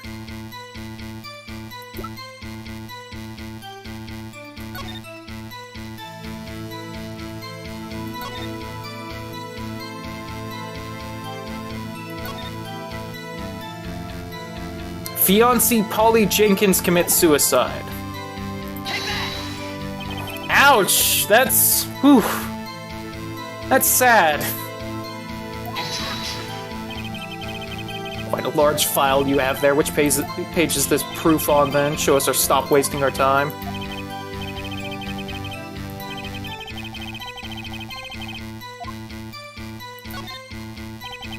It's on the suspect data page. This page has all the information about Yanni Yogi. Right after he was arrested, his fiancée committed suicide, see? Indeed, it does say that, yes. What was his fiancée's name? Polly Jenkins. Exactly, Your Honor. I'd like to also point out that this means that he is... Oh, okay, never mind. Fiancé, not married yet. His last name wasn't Jenkins. He is not, in fact, Old Man Jenkins. That's horrible? Yeah, it is. That's why he named his parrot after her. I guess that is possible. Mere coincidence, that's all. My granddaughter has a dog she calls Phoenix. Oh, Mr. Phoenix Wright, does this make you my granddaughter's fiancé? I think we've reached a conclusion here. This is a mere coincidence, that's all. True, that is a possibility. However, two coincidences at the same time seems more like a pattern to me. What are you saying? Rip Raptor, summon the caretaker of the boat shop immediately. Witness, tell us your name. The witness, he doesn't remember. No, it's okay. He's now up and awake now. I've accomplished what I wanted to do. I'm done. This is the real Yogi, I think, finally. He's been acting feeble-eyed his true identity. Acting for 15 years. Please state your name for the court. My name is Yanni Yogi. 15 years ago, I served as a bailiff in this very court.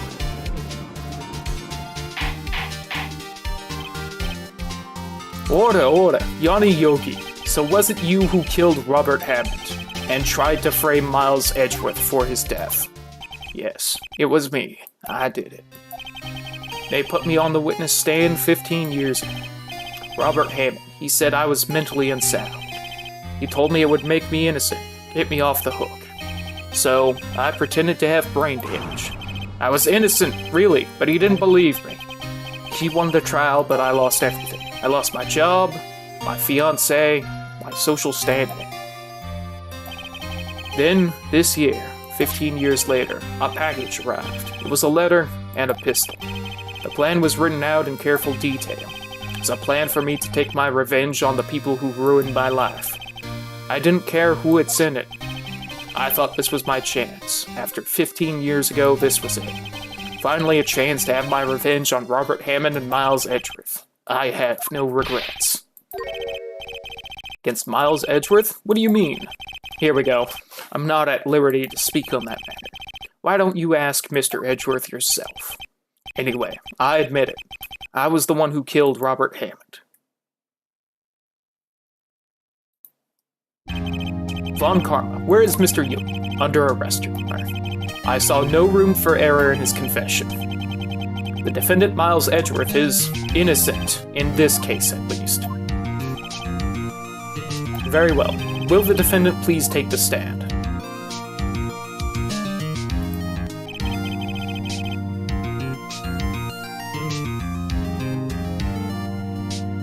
There are a few mysteries left unsolved. Still, you are cleared of suspicion for this particular case, so I would like to pass judgment on the murder of Mr. Robert Hammond.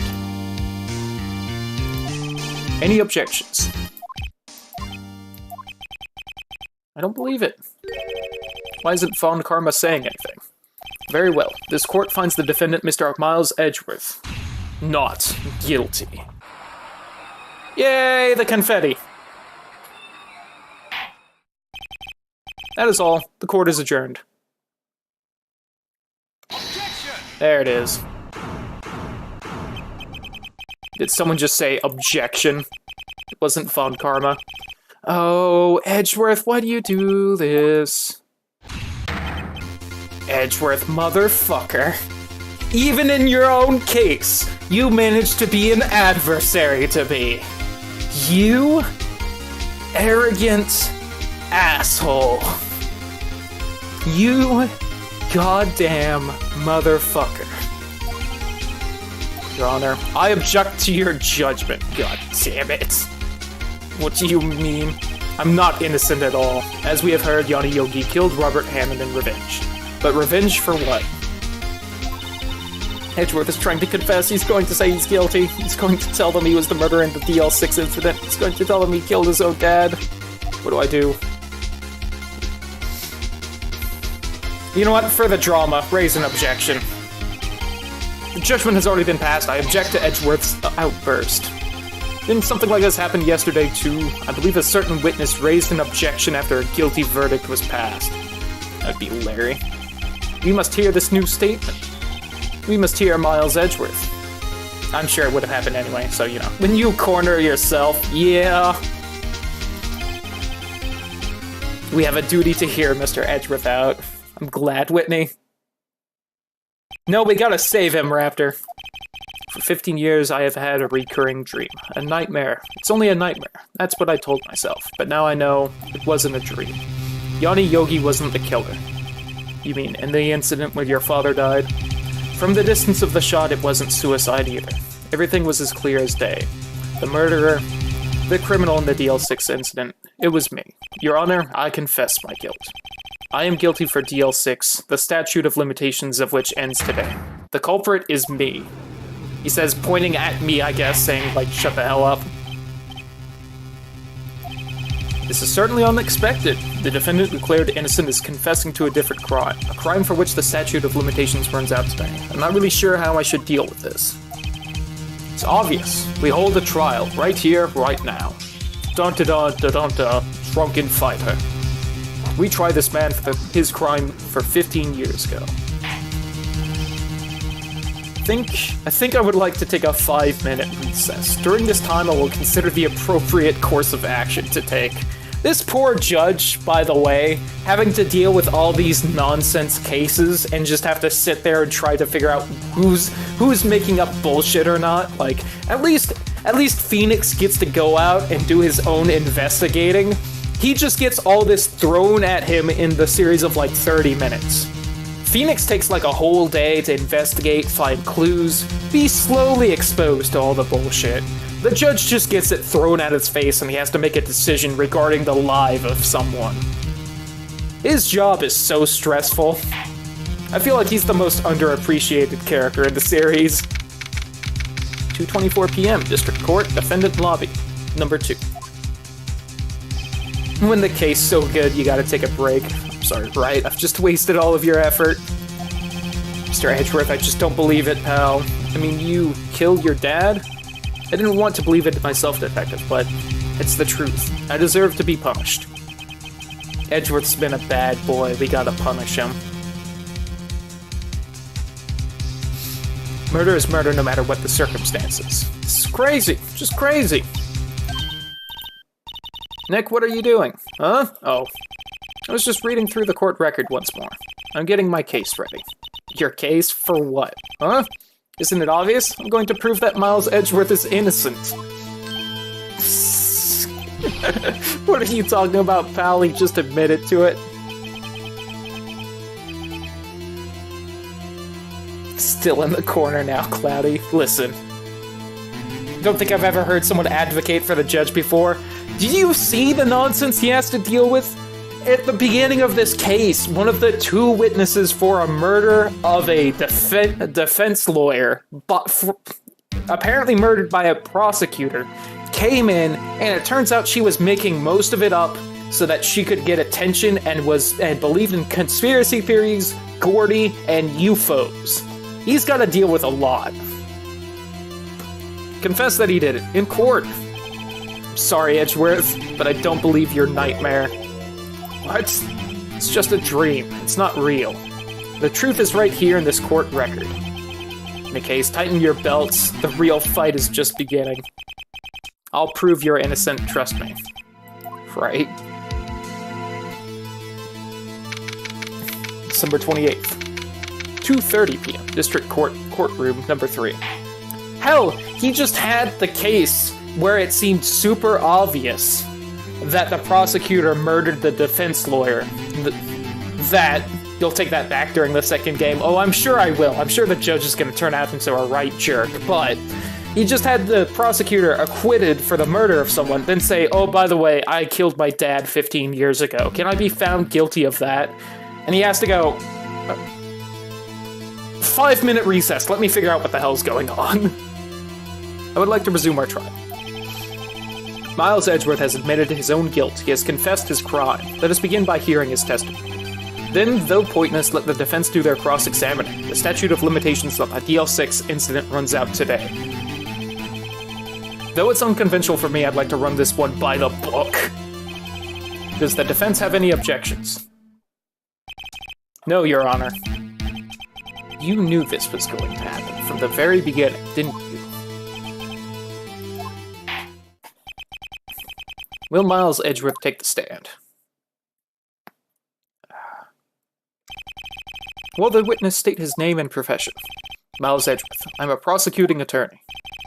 Mr. Edgeworth. 15 years ago, you mistakenly killed your father, Gregory Edgeworth. Is this correct? It is correct. Then testify about this matter to the court. One detail didn't quite fit. That will be the key, but only if I can get it to work.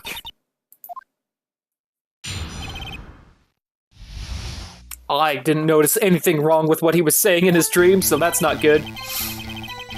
Gone to the courtroom to observe one of my father's trials. As we went to leave, an earthquake struck, trapping us in the elevator. My father and Mr. Yogi lost their composure and began to argue. Just then, something heavy fell at my feet. I picked it up and threw it at Mr. Yogi. I wanted them to stop fighting. A moment later, there was a single gunshot, then a scream. It was a terrible scream. I remember it to this day. That's all. Until now, you thought this memory was a dream. We were stuck in that elevator for 5 hours. The oxygen in the elevator ran out, and I lost my memory of the events. The same claim Mr. Yogi has made. Your cross-examination, please. Alright, Edgeworth, you cocky bastard. I'm gonna prove you wrong once again. What was the trial your father was involved in on that day? I don't remember things very clearly. Only 2 things. I know my father lost, and Mr. Von Karma was the prosecuting attorney. Mr. Von Karma? You were handling that case. It was 15 years ago. I don't remember the details. It was when Edgeworth pointed out the problem in Von Karma's evidence. As we went to leave, an earthquake struck, trapping us in the elevator. So there were 3 people, including yourself, trapped in that elevator. Yes, myself, my father, and Yanni Yogi. We were fine at first. Then as time passed and no one came to help, my father and Mr. Yogi lost their composure and began to argue. What did you do then? I was a 9-year-old boy at the time. What could I do? I was scared, trembling in the corner. Yo, what's up, Sparky? How you doing? But then, just then, something heavy fell at my feet. What was it? A pistol. I assume it was the bailiff Yanni Yogi's. The safety must have come off when it fell from his holster. You picked it up. What happened next?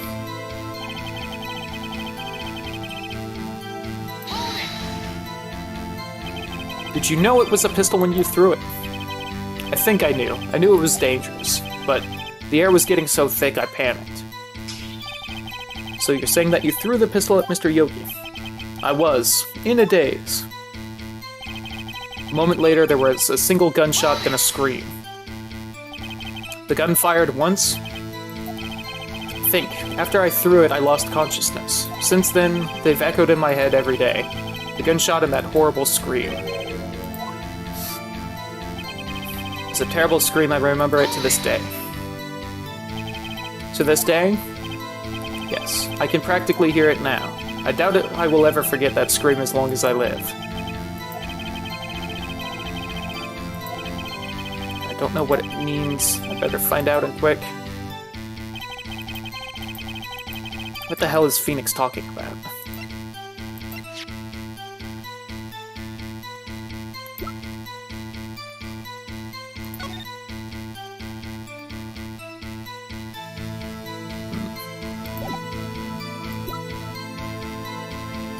Oh, what? Nope, didn't mean to do that. Wrong button.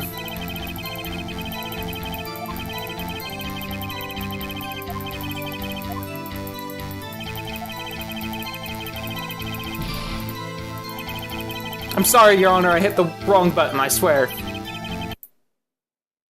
It's been a little bit. Let's just do one of those.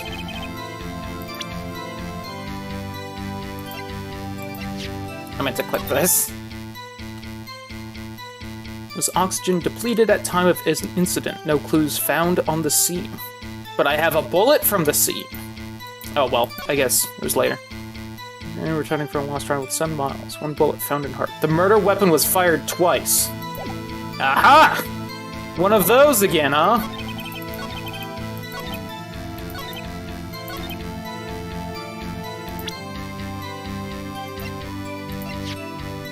Wait, what page is that on? Victim data. Are you sure you only heard 1 gunshot? Yes, I'm sure of that. I heard the shot and the scream. Then everything faded. I was unconscious until the rescuers came. Shakes his head. But that doesn't make sense. Look at this file one more time. This plainly contradicts the witness's testimony.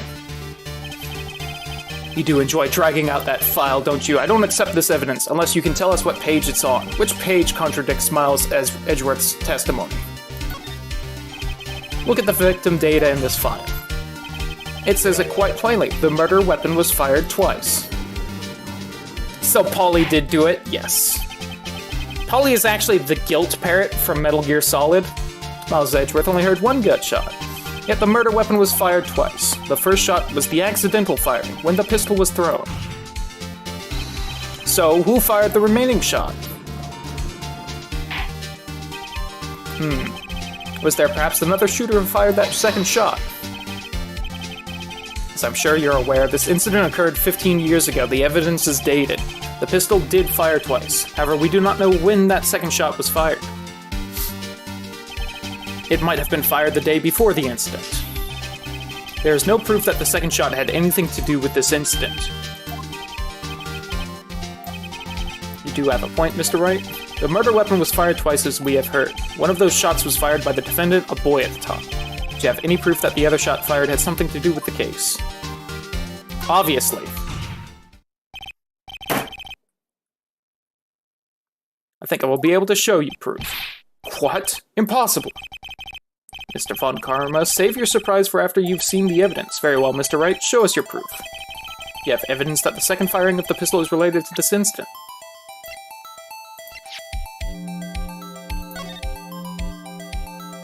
Yep. Oh, the music didn't cut out. Look at this photograph. Okay, whew. This is a photograph of the scene of the crime 15 years ago. I can see that the victim lying there is Gregory Edgeworth. This proves the murder weapon was fired twice at the time of the incident. This photo proves it. So let me get this straight. This photo proves 2 shots were fired. Where? Connor, please get a clue.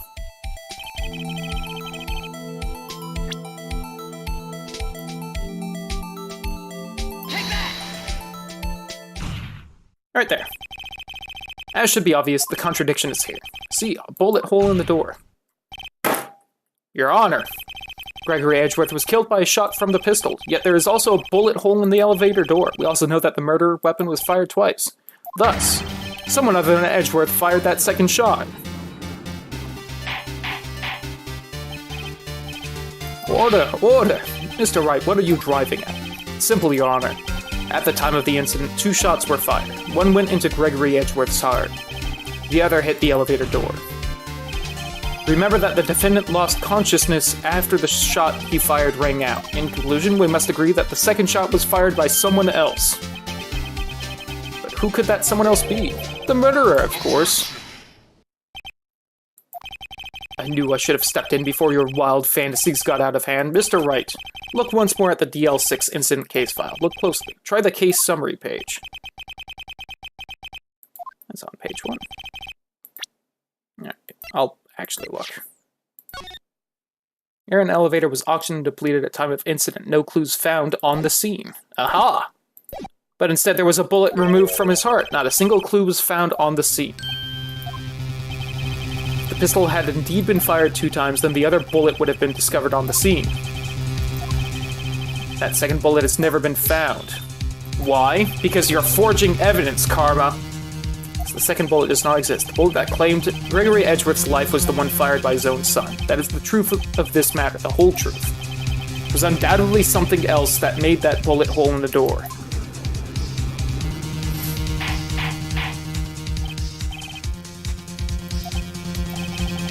Mr. Wright has proven one thing to us quite clearly, that the murder weapon was fired twice at the time of the incident. However, as Mr. Von Karma says, the second bullet fired was not found. It is highly unlikely that the police merely overlooked the second bullet. So all we have is the single bullet fired. I'm afraid I have to discount the defense's claim. I praise the judge for his wisdom in this matter. How did this happen? How could this happen? I don't believe that the second bullet didn't exist. What is I wrong? Have I been wrong about this whole incident? Why aren't you raising an objection? Sorry, Maya. What? Looks like I was wrong. Nick? The second bullet wasn't there, then all my conjectures are for nothing. But you said you'd do it, Nick. You said you'd get Edgeworth declared innocent. When I saw the photograph, I thought that 2 shots had been fired. I was so certain of it. I thought I'd won. I thought there was another person, someone else who fired the killing shot. But now, it was wrong to think it could be that simple. This case has stood unsolved for 15 years. It seems that we have finally cleared up this incident. Only 1 bullet was found at the scene of the crime. That shot was fired by Miles Edgeworth. I'd like to ask one thing of Miles Edgeworth before passing my verdict. Have you been paying attention to the trial so far? Yes, Your Honor. Do you have any objections? No. No, I do not. So you killed your father, though that was not your intention? Yes, I did. Oh no. He's confessing. Very well. The statute of limitations on the murder of Gregory Edgeworth runs out today. Therefore, I must pronounce a verdict on the defendant today, right here. Right now. Does anyone have any objections? I do. Just like my first day in court, there's so many things I know I should be saying, but my mind's going blank, I can't find the words. Your Honor, I object.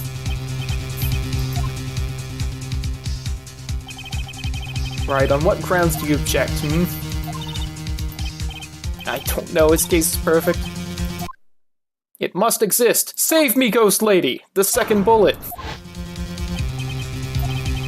What did you just say? Nothing.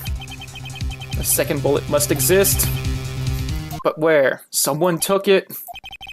Seems waiting is not going to produce us any answers from Mr. Wright. Wait, Your Honor! The second bullet, it exists. Well, we've just heard proof that it did not exist. I realize that, Your Honor. It's just someone took it from the scene of the crime. That's what happened. Who? The murderer. The murderer? Then tell us, just who is this murderer? I'm still thinking about that one. So the criminal took the second bullet, why would he? First of all, how would he have found it? It's not easy to find a stray bullet, Mr. Wright.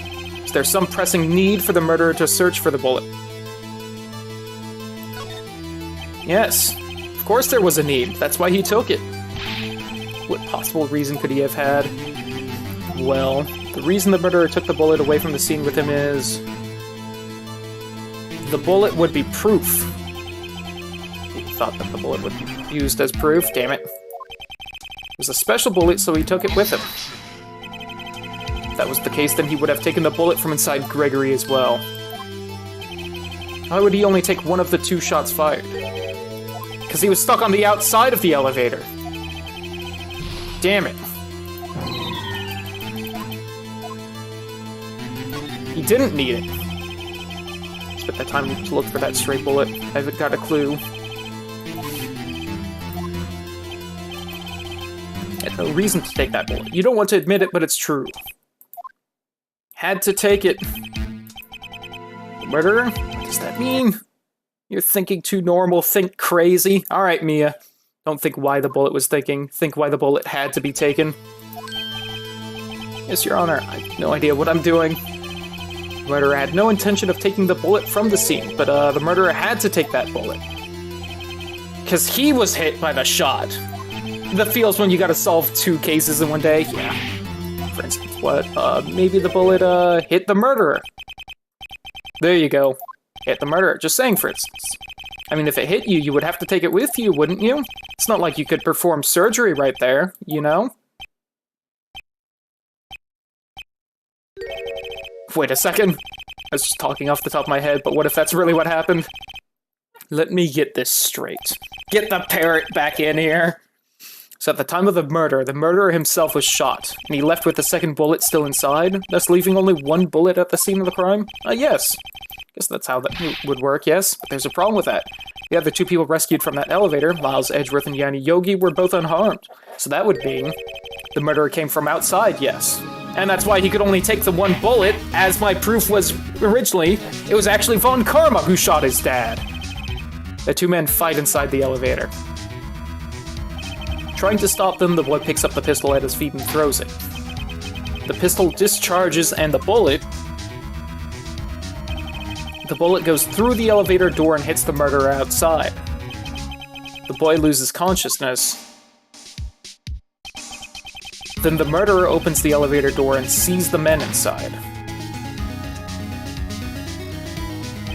Mr. Wright, you are truly the most unpredictable defense attorney I've ever known. I can tell you're grasping, yet I cannot deny the possibility of what you say.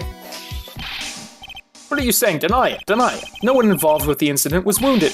There was no murderer. Aha! There was no murderer, thereby Edgeworth couldn't do it because otherwise he would be a murderer. Got it. At the time of the incident. That's right. I can't think of anyone.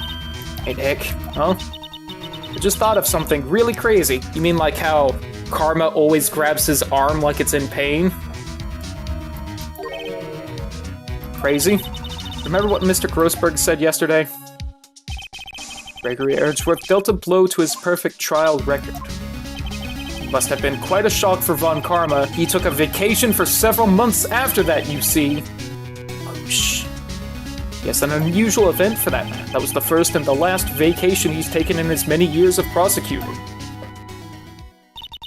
What if Von Karma didn't take that vacation because of shock, but took it because he was injured?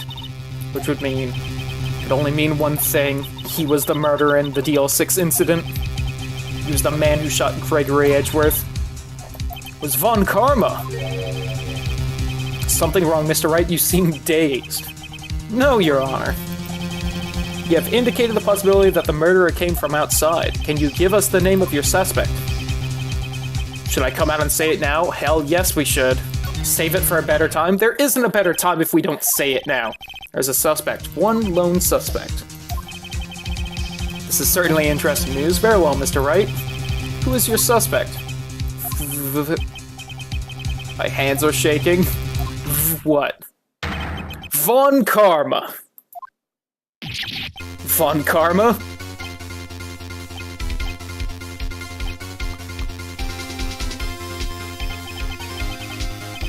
You mean the Von Karma? The prosecutor sitting right there? Bah. You don't object? I see no need. Why honor this ridiculous outburst with my objection? Because you took a vacation for several months starting the day after the incident. Yet you pride yourself on a perfect record. Why would you take such a long vacation without any reason? So you're claiming that I took a vacation to heal my injury from the incident. Fascinating. Prove it. I would have needed surgery, no? Where did I go under the knife at, Mr. Wright? Bring the doctor that operated on me. Have him testify. Let's find out who his doctor is. It's no use. Edgeworth? I know Von Karma perhaps too well. He's perfect. He wouldn't leave clues. He probably didn't undergo surgery. That would leave a doctor as a witness. I know what to do. I already know what to do. Nobody's that perfect. So what, Nick? Did Von Karma pull the bullet out by himself? That's insane. No, he couldn't have. You can't just pull bullets out of yourself. Wait. What does that mean? That bullet has to be somewhere, but where? Well, Mr. Wright, can you produce evidence to prove that I was shot? Yes, I do. I'll prove it. And I'll even use evidence. I know how you like it so much. What? The evidence that proves Von Karma was shot is... right here. Because he never removed the bullet! Is perfect. He wouldn't risk surgery leaving an evidence trail. So then I ask, where is that bullet now? I think it unlikely that Von Karma performed surgery on himself. You don't mean... I do. There is the possibility that the bullet is still inside Von Karma. Is that even possible for all these years? Andrew Jackson did it. I'm sure Von Karma could. There's one way to find out. We could use this metal detector I just happen to have. Well, Von Karma, I'm going to run this over you and see what we find. Oh, you look a little worried, Von Karma. Shoulder hurting a little bit. I refuse. You refuse? But refusing this means... you acknowledge that the bullet is still inside you. Order! Order! Order! Your Honor, the defense requests that we be allowed to use the metal detector. Judge, I call for a suspension of this trial. This is an invasion of privacy. Objection! The statute of limitations runs out on this case today. It was you who said we had to end it right here, right now. Enough. I permit the use of the metal detector. Mr. Von Karma, you will submit yourself to testing. I don't know, but we have to give it a shot.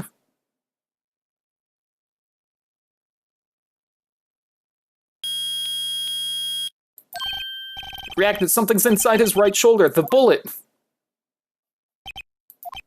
Mr. Von Karma. You. It was you. I was afraid this would happen, and so I remained silent. Indeed, there is a bullet in my shoulder. However, it has nothing to do with this incident.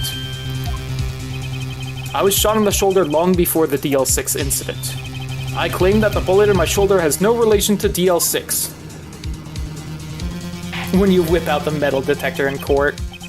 But Mr. Von Karma, can you prove that? Prove? No.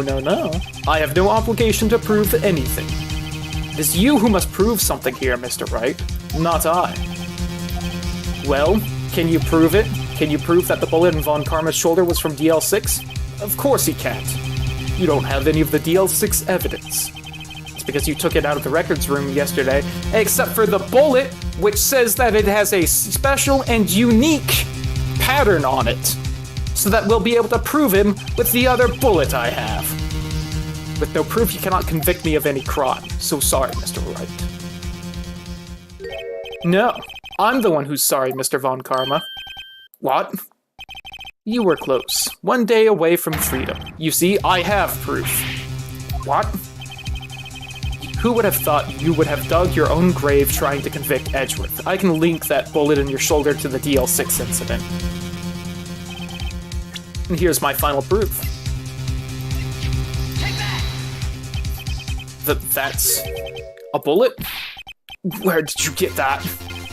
This is a bullet used in the DL6 incident. This was taken from the heart of the victim, Mr. Gregory Edgeworth. The bullet is preserved quite nicely with all the ballistic markings intact. Ballistic markings. You may recall the term. It came up in the first trial 2 days ago.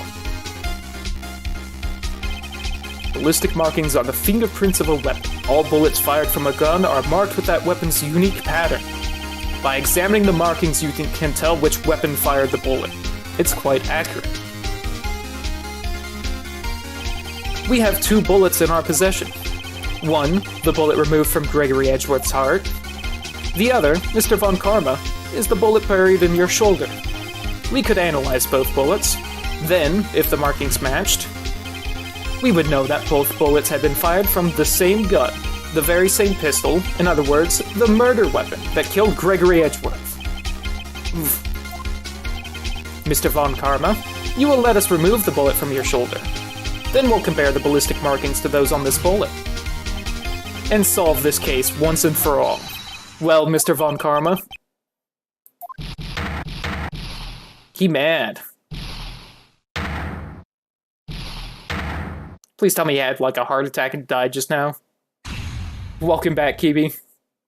That scream. I've heard that scream before. Wait, I know. Help, I can't breathe. Quiet. I said quiet. You're not making this any easier. Stop breathing my air. I'll stop you. Stop breathing my air. Character break time. Yeah, boy. Him screaming in pain from the bullet. Got it. It's that scream I heard in the elevator 15 years ago. Von Karma, it was you who screamed. Mr. Von Karma. Edgeworth! Only you would dare defy me. So it was you. You and your father are my curse. Your father shamed me with a penalty on my record. You left a scar on my shoulder that would never fade. I'll bury you. I'll bury you with my bare hands. Death! Death! Him slamming his head into the side of the courtroom is pretty great. I want a gif of that. Mr. Chief Prosecutor, I'm sorry. On Karma, it's not like you to make this kind of error. And I never would have thought that Edgeworth would be the one to catch you. I was careless. I'm sorry, but you wouldn't have to be penalized. I've covered for you in the past, but not this time. Edgeworth! He fucking mad? Yeah, he is.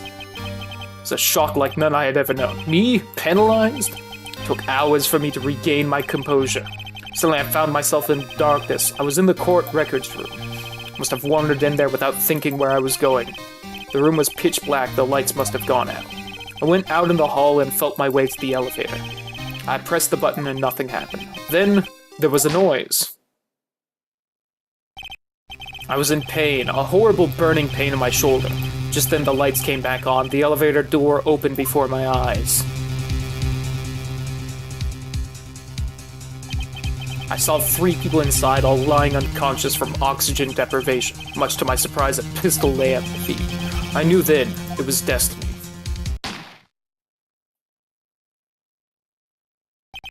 In his last moments, Gregory Edgeworth was still unconscious. He died, never knowing who had shot him. Later, he spoke through a medium blaming Mr. Yogi. He was fooled. It was the perfect crime.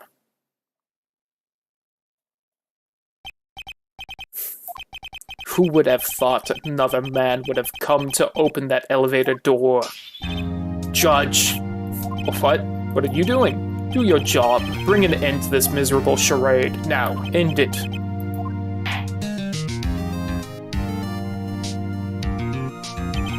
It appears that we have come a very long way to the end of this maze. 15 years later. Mr. Miles Edgeworth? Yes, Your Honor. You were innocent. You are innocent. As you said, it was all a nightmare. Yes, Your Honor. This court finds the defendant, Mr. Miles Edgeworth, not guilty. Fucking confetti. I love that Mr. Von Karma's getting confetti rained on him when the judge is about to declare himself guilty and throw him in jail. The court is adjourned.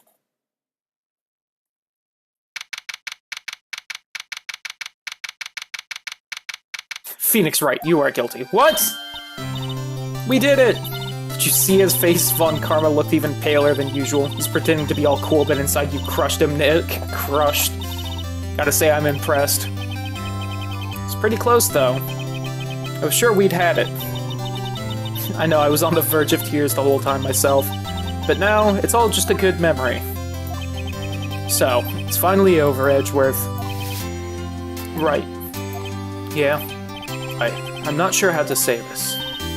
I know. Try thank you. I see. Thank you, Wright. You're welcome. I think you could have done better than that. Sorry, I'm not good at this sort of thing. You and me both, buddy. Got a lot to learn, Edgeworth. Woo! Amazing, pal. You pulled through just like I thought you would. I'll never forget this. I owe you one, pal. Tonight, let's party. Dinner's on me. Yeah, my salary went down a bit this month, but who cares? See, Mr. Edgeworth, you should take a lesson from Detective Gumshoe. That's how you say thank you. I see. Woo! Oh, that's pretty great. I feel foolish. Don't worry, take it a little at a time. You'll get used to it. It's been 15 years since I've seen Edgeworth this unguarded. Hey, y'all! Hi, Lotta. What are you doing here? What nonsense are you bringing to the table? Y'all were great in there. Thank you. Yo, Edgeworth, congrats! Thank y'all very much. Uh-oh. I knew you were innocent from the start, of course. Just look at you. You wouldn't stick your hand in the cookie jar even if no one was there. You were the witness on the first day of the trial, weren't you? Yeah, well, let bygones be bygones, eh? Speaking of which, what are you doing now, Lotta? Me? Oh, I went back to college. Gave up on trying to be an investigative photographer pretty quick. Really? That's too bad. Huh? Isn't that the hot dog guy from the park? It's over, Nick. My life is over. Oh. You poor fool, Larry. You poor fool.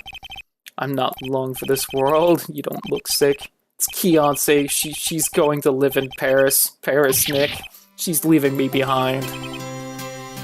Larry. Isn't that what his first girlfriend did? No, his first girlfriend got murdered. That's right. Whoops. Not gonna bring that up. Yo, Edgy, there you are. Yes, here I am. Congrats, Edgy. Here, a little gift from me and so— oh my fucking god, Larry, you douche. I already know what that is. That would be exactly $38, isn't it, Larry? From perhaps 4th grade? Celebration? That's unusual for you. Harry Butts, you come along tonight too. My treat, pal. Thanks. Looking forward to it. Yo, Nick, that's the suit that questioned me. He says treat, that's not police talk for prison food, right? Right? I think you'll be fine, Larry. Right. Yeah? What's up? That envelope that Larry gave me. It's got money in it. Well, yeah, that's not that strange. People give money away to celebrate sometimes. It's $38, right? What a weird amount. I mean, it's not a little, but it's not a lot either. $38 exactly. Isn't that exactly the amount of lunch money that was stolen from Mr. Edgeworth in school? No. No, Larry, it was you! What are you so surprised about, Wright? Larry was absent that day from school, right? But that doesn't automatically rule him out as a suspect. Think back to that day 15 years ago. Larry took the day off, but he was bored. He came into school anyway. And he saw the money lying there, and the rest is history. Never was good at history. Edgeworth, you didn't know, did you? I suspected. I just couldn't picture Larry protecting you like he did that day. Everyone else was saying you did it. The whole class was against you, remember? Yeah, too well. Right, you may not know this, but we used to have a saying back in school. When something smells, it's usually the butts. I know. I'm surprised you didn't figure it out. This is sure an unexpected turn of events, huh? You should have told me. That was 15 years ago. Didn't you think the statute of limitations has run out, Mr. Edgeworth? I'd say so, yes. Does that leave me? I became a defense attorney because of what you two did. Well, I'd call you a goody two-shoes to the extreme. Yeah, and you get worked up too easily, too. Death. The death sentence for both of you. And if only I had known, I'd have become a prosecutor. The same goes for me, only the other way around. For the longest time, I thought that I might have killed my own father. I thought I might be a criminal. I became a prosecutor in part to punish myself. If I had known the truth, I might have become a defense attorney after all. Edgeworth, want to switch, right? Hey, y'all, line up, I'll take a photo. Photo time, let's go. After that, dinner on me.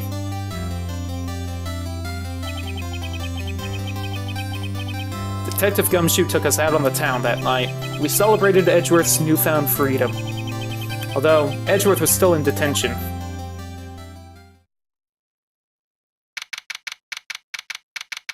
Nice.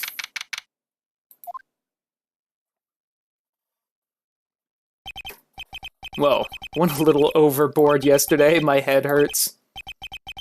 Still only 5, maybe I should go back to sleep. What's this, a letter?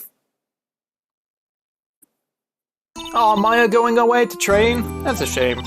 You were really impressive yesterday, seeing you. It made me think about what I'm doing here. I'm a spirit medium in training, of course. I wanted to help Mr. Edgeworth, too. Wanted to help you, but I couldn't. I was useless. So I've decided to go back to my training. I'll become a full-fledged spirit medium for starters. I couldn't say it to your face, so I left this letter. Goodbye, Nick. Goodbye, what time is it?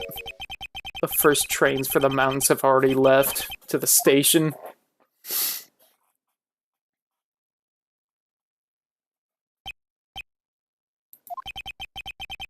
Guess I'm too late. Hi, Maya. Nick. Maya. So you're leaving? Yeah, it's hard being a spirit medium who can't talk to spirits. And I think you'll do fine without me, Nick. Be good, okay? Hold it! What? I never could have saved Edgeworth without your help. Huh? On the last day of the trial, I heard her. I heard Mia's voice. You heard my sister? Yeah, only her voice, but still. It was at the very end when I thought we'd lost everything. Well, that's my sister for you. Detective Gumshoe helped, and Mr. Grossberg, and even Larry. I'm the only one who couldn't help. I was useless, Nick. We wouldn't have gotten the bullet without you, but you were the one who stopped Von Karma. I didn't do anything. All I did was wander around in a daze. Sorry, but I have evidence that you helped. Hell yeah, I will. The bullet you grabbed. We wouldn't have gotten the murderer without you, Maya. Von Karma was convinced he had taken all of the evidence pertaining to DL6, but you were the one who rescued the last piece of evidence we needed. It was just the bullet that put an end to Von Karma, and you were the one who gave it to me. Thanks, Maya. I couldn't have done it without you. I'll be back soon. Oh, what? No! I'm going to complete my training and come back. Okay, I'll be waiting. Of course you will. You can't run that office by yourself, you're hopeless. I don't know about that. See? This is better. Leaving's fine, as long as it's not depressed, I'm useless leaving.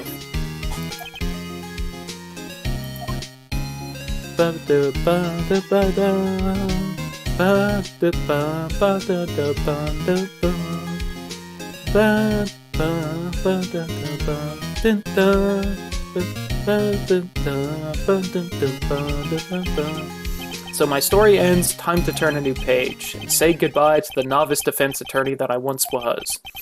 Now a new story begins, with the same old crazy cast of characters. Is this actually the end? I thought there was one more case after this one. Don't think you've graduated yet, amateur. Mr. Wright, perhaps you'd like to rethink that claim? Yes, Your Honor. Got a bad feeling about this.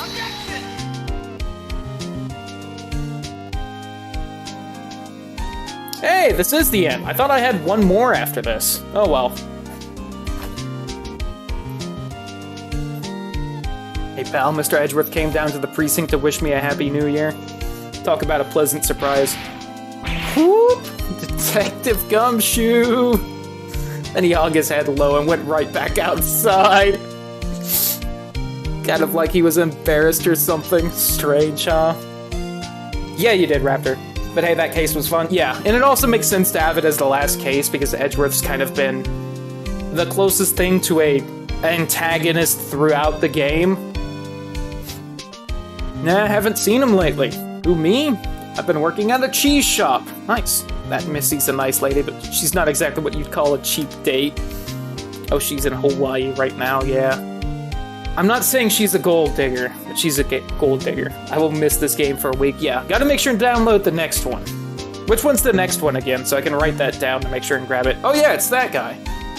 Right? Yeah, I remember him. Here, he's been busy lately. You know, not to ring my own bell, but I sort of taught him everything he knows. Shut up, you. I'm sure he's grateful. Oops, not there.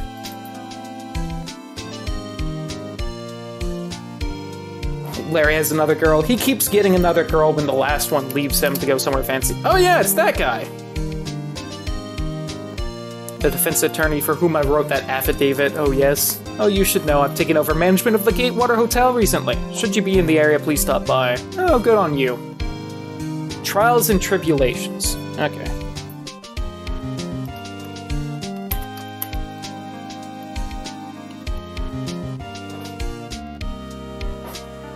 Oh, it's you. Phoenix, right? Ah, yes, Mia's understudy, was he not? I wonder how he's doing. Haven't seen him of late. Ah, the days of my youth, like the scent of fresh lemon, you see. Next game is justice for all. Okay.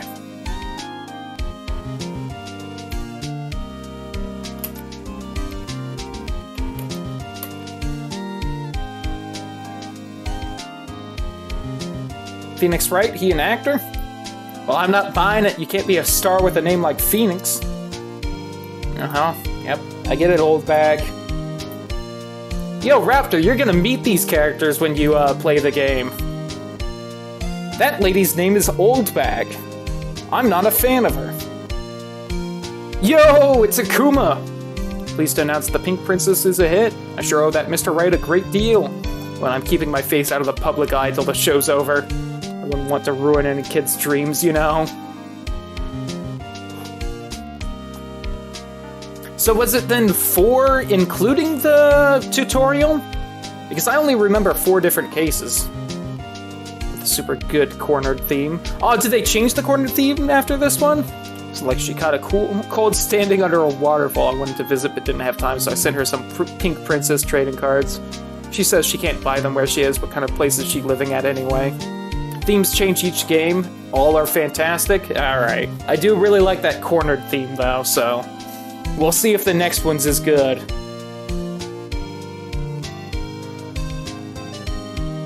Alright, who's that? You want to talk? Let's talk Pink Princess, alright? But, you know, I snuck into the studio the other day. And I saw her, the one inside the Pink Princess suit.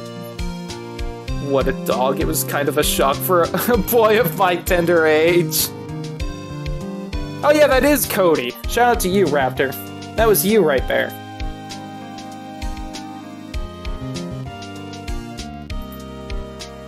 Yeah, I remember, Wright, that lawyer guy. Me? I'm in the training to become a paranormal photographer.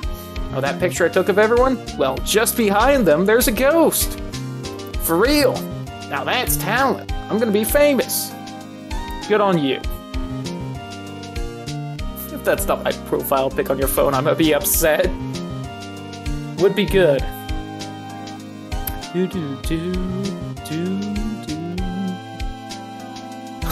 Yo, there is actually a ghost. Alright, fair enough. Yo, was it Gumshoe throwing the confetti all the time? Good on her for actually getting the ghost. Shout out to Mia.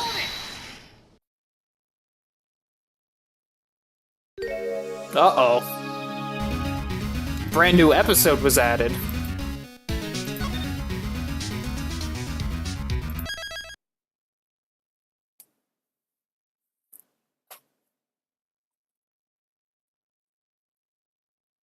Episode 5, Rise from the Ashes. Is this actually a full-length thing? Because if it is, then I kind of want to switch right now. If this is like... Did I learn this case was made for the DS version? Anyone know if this is a full-length one? Because if so, then I should... And it's super long? Alright, that's not being done now, then. Whew.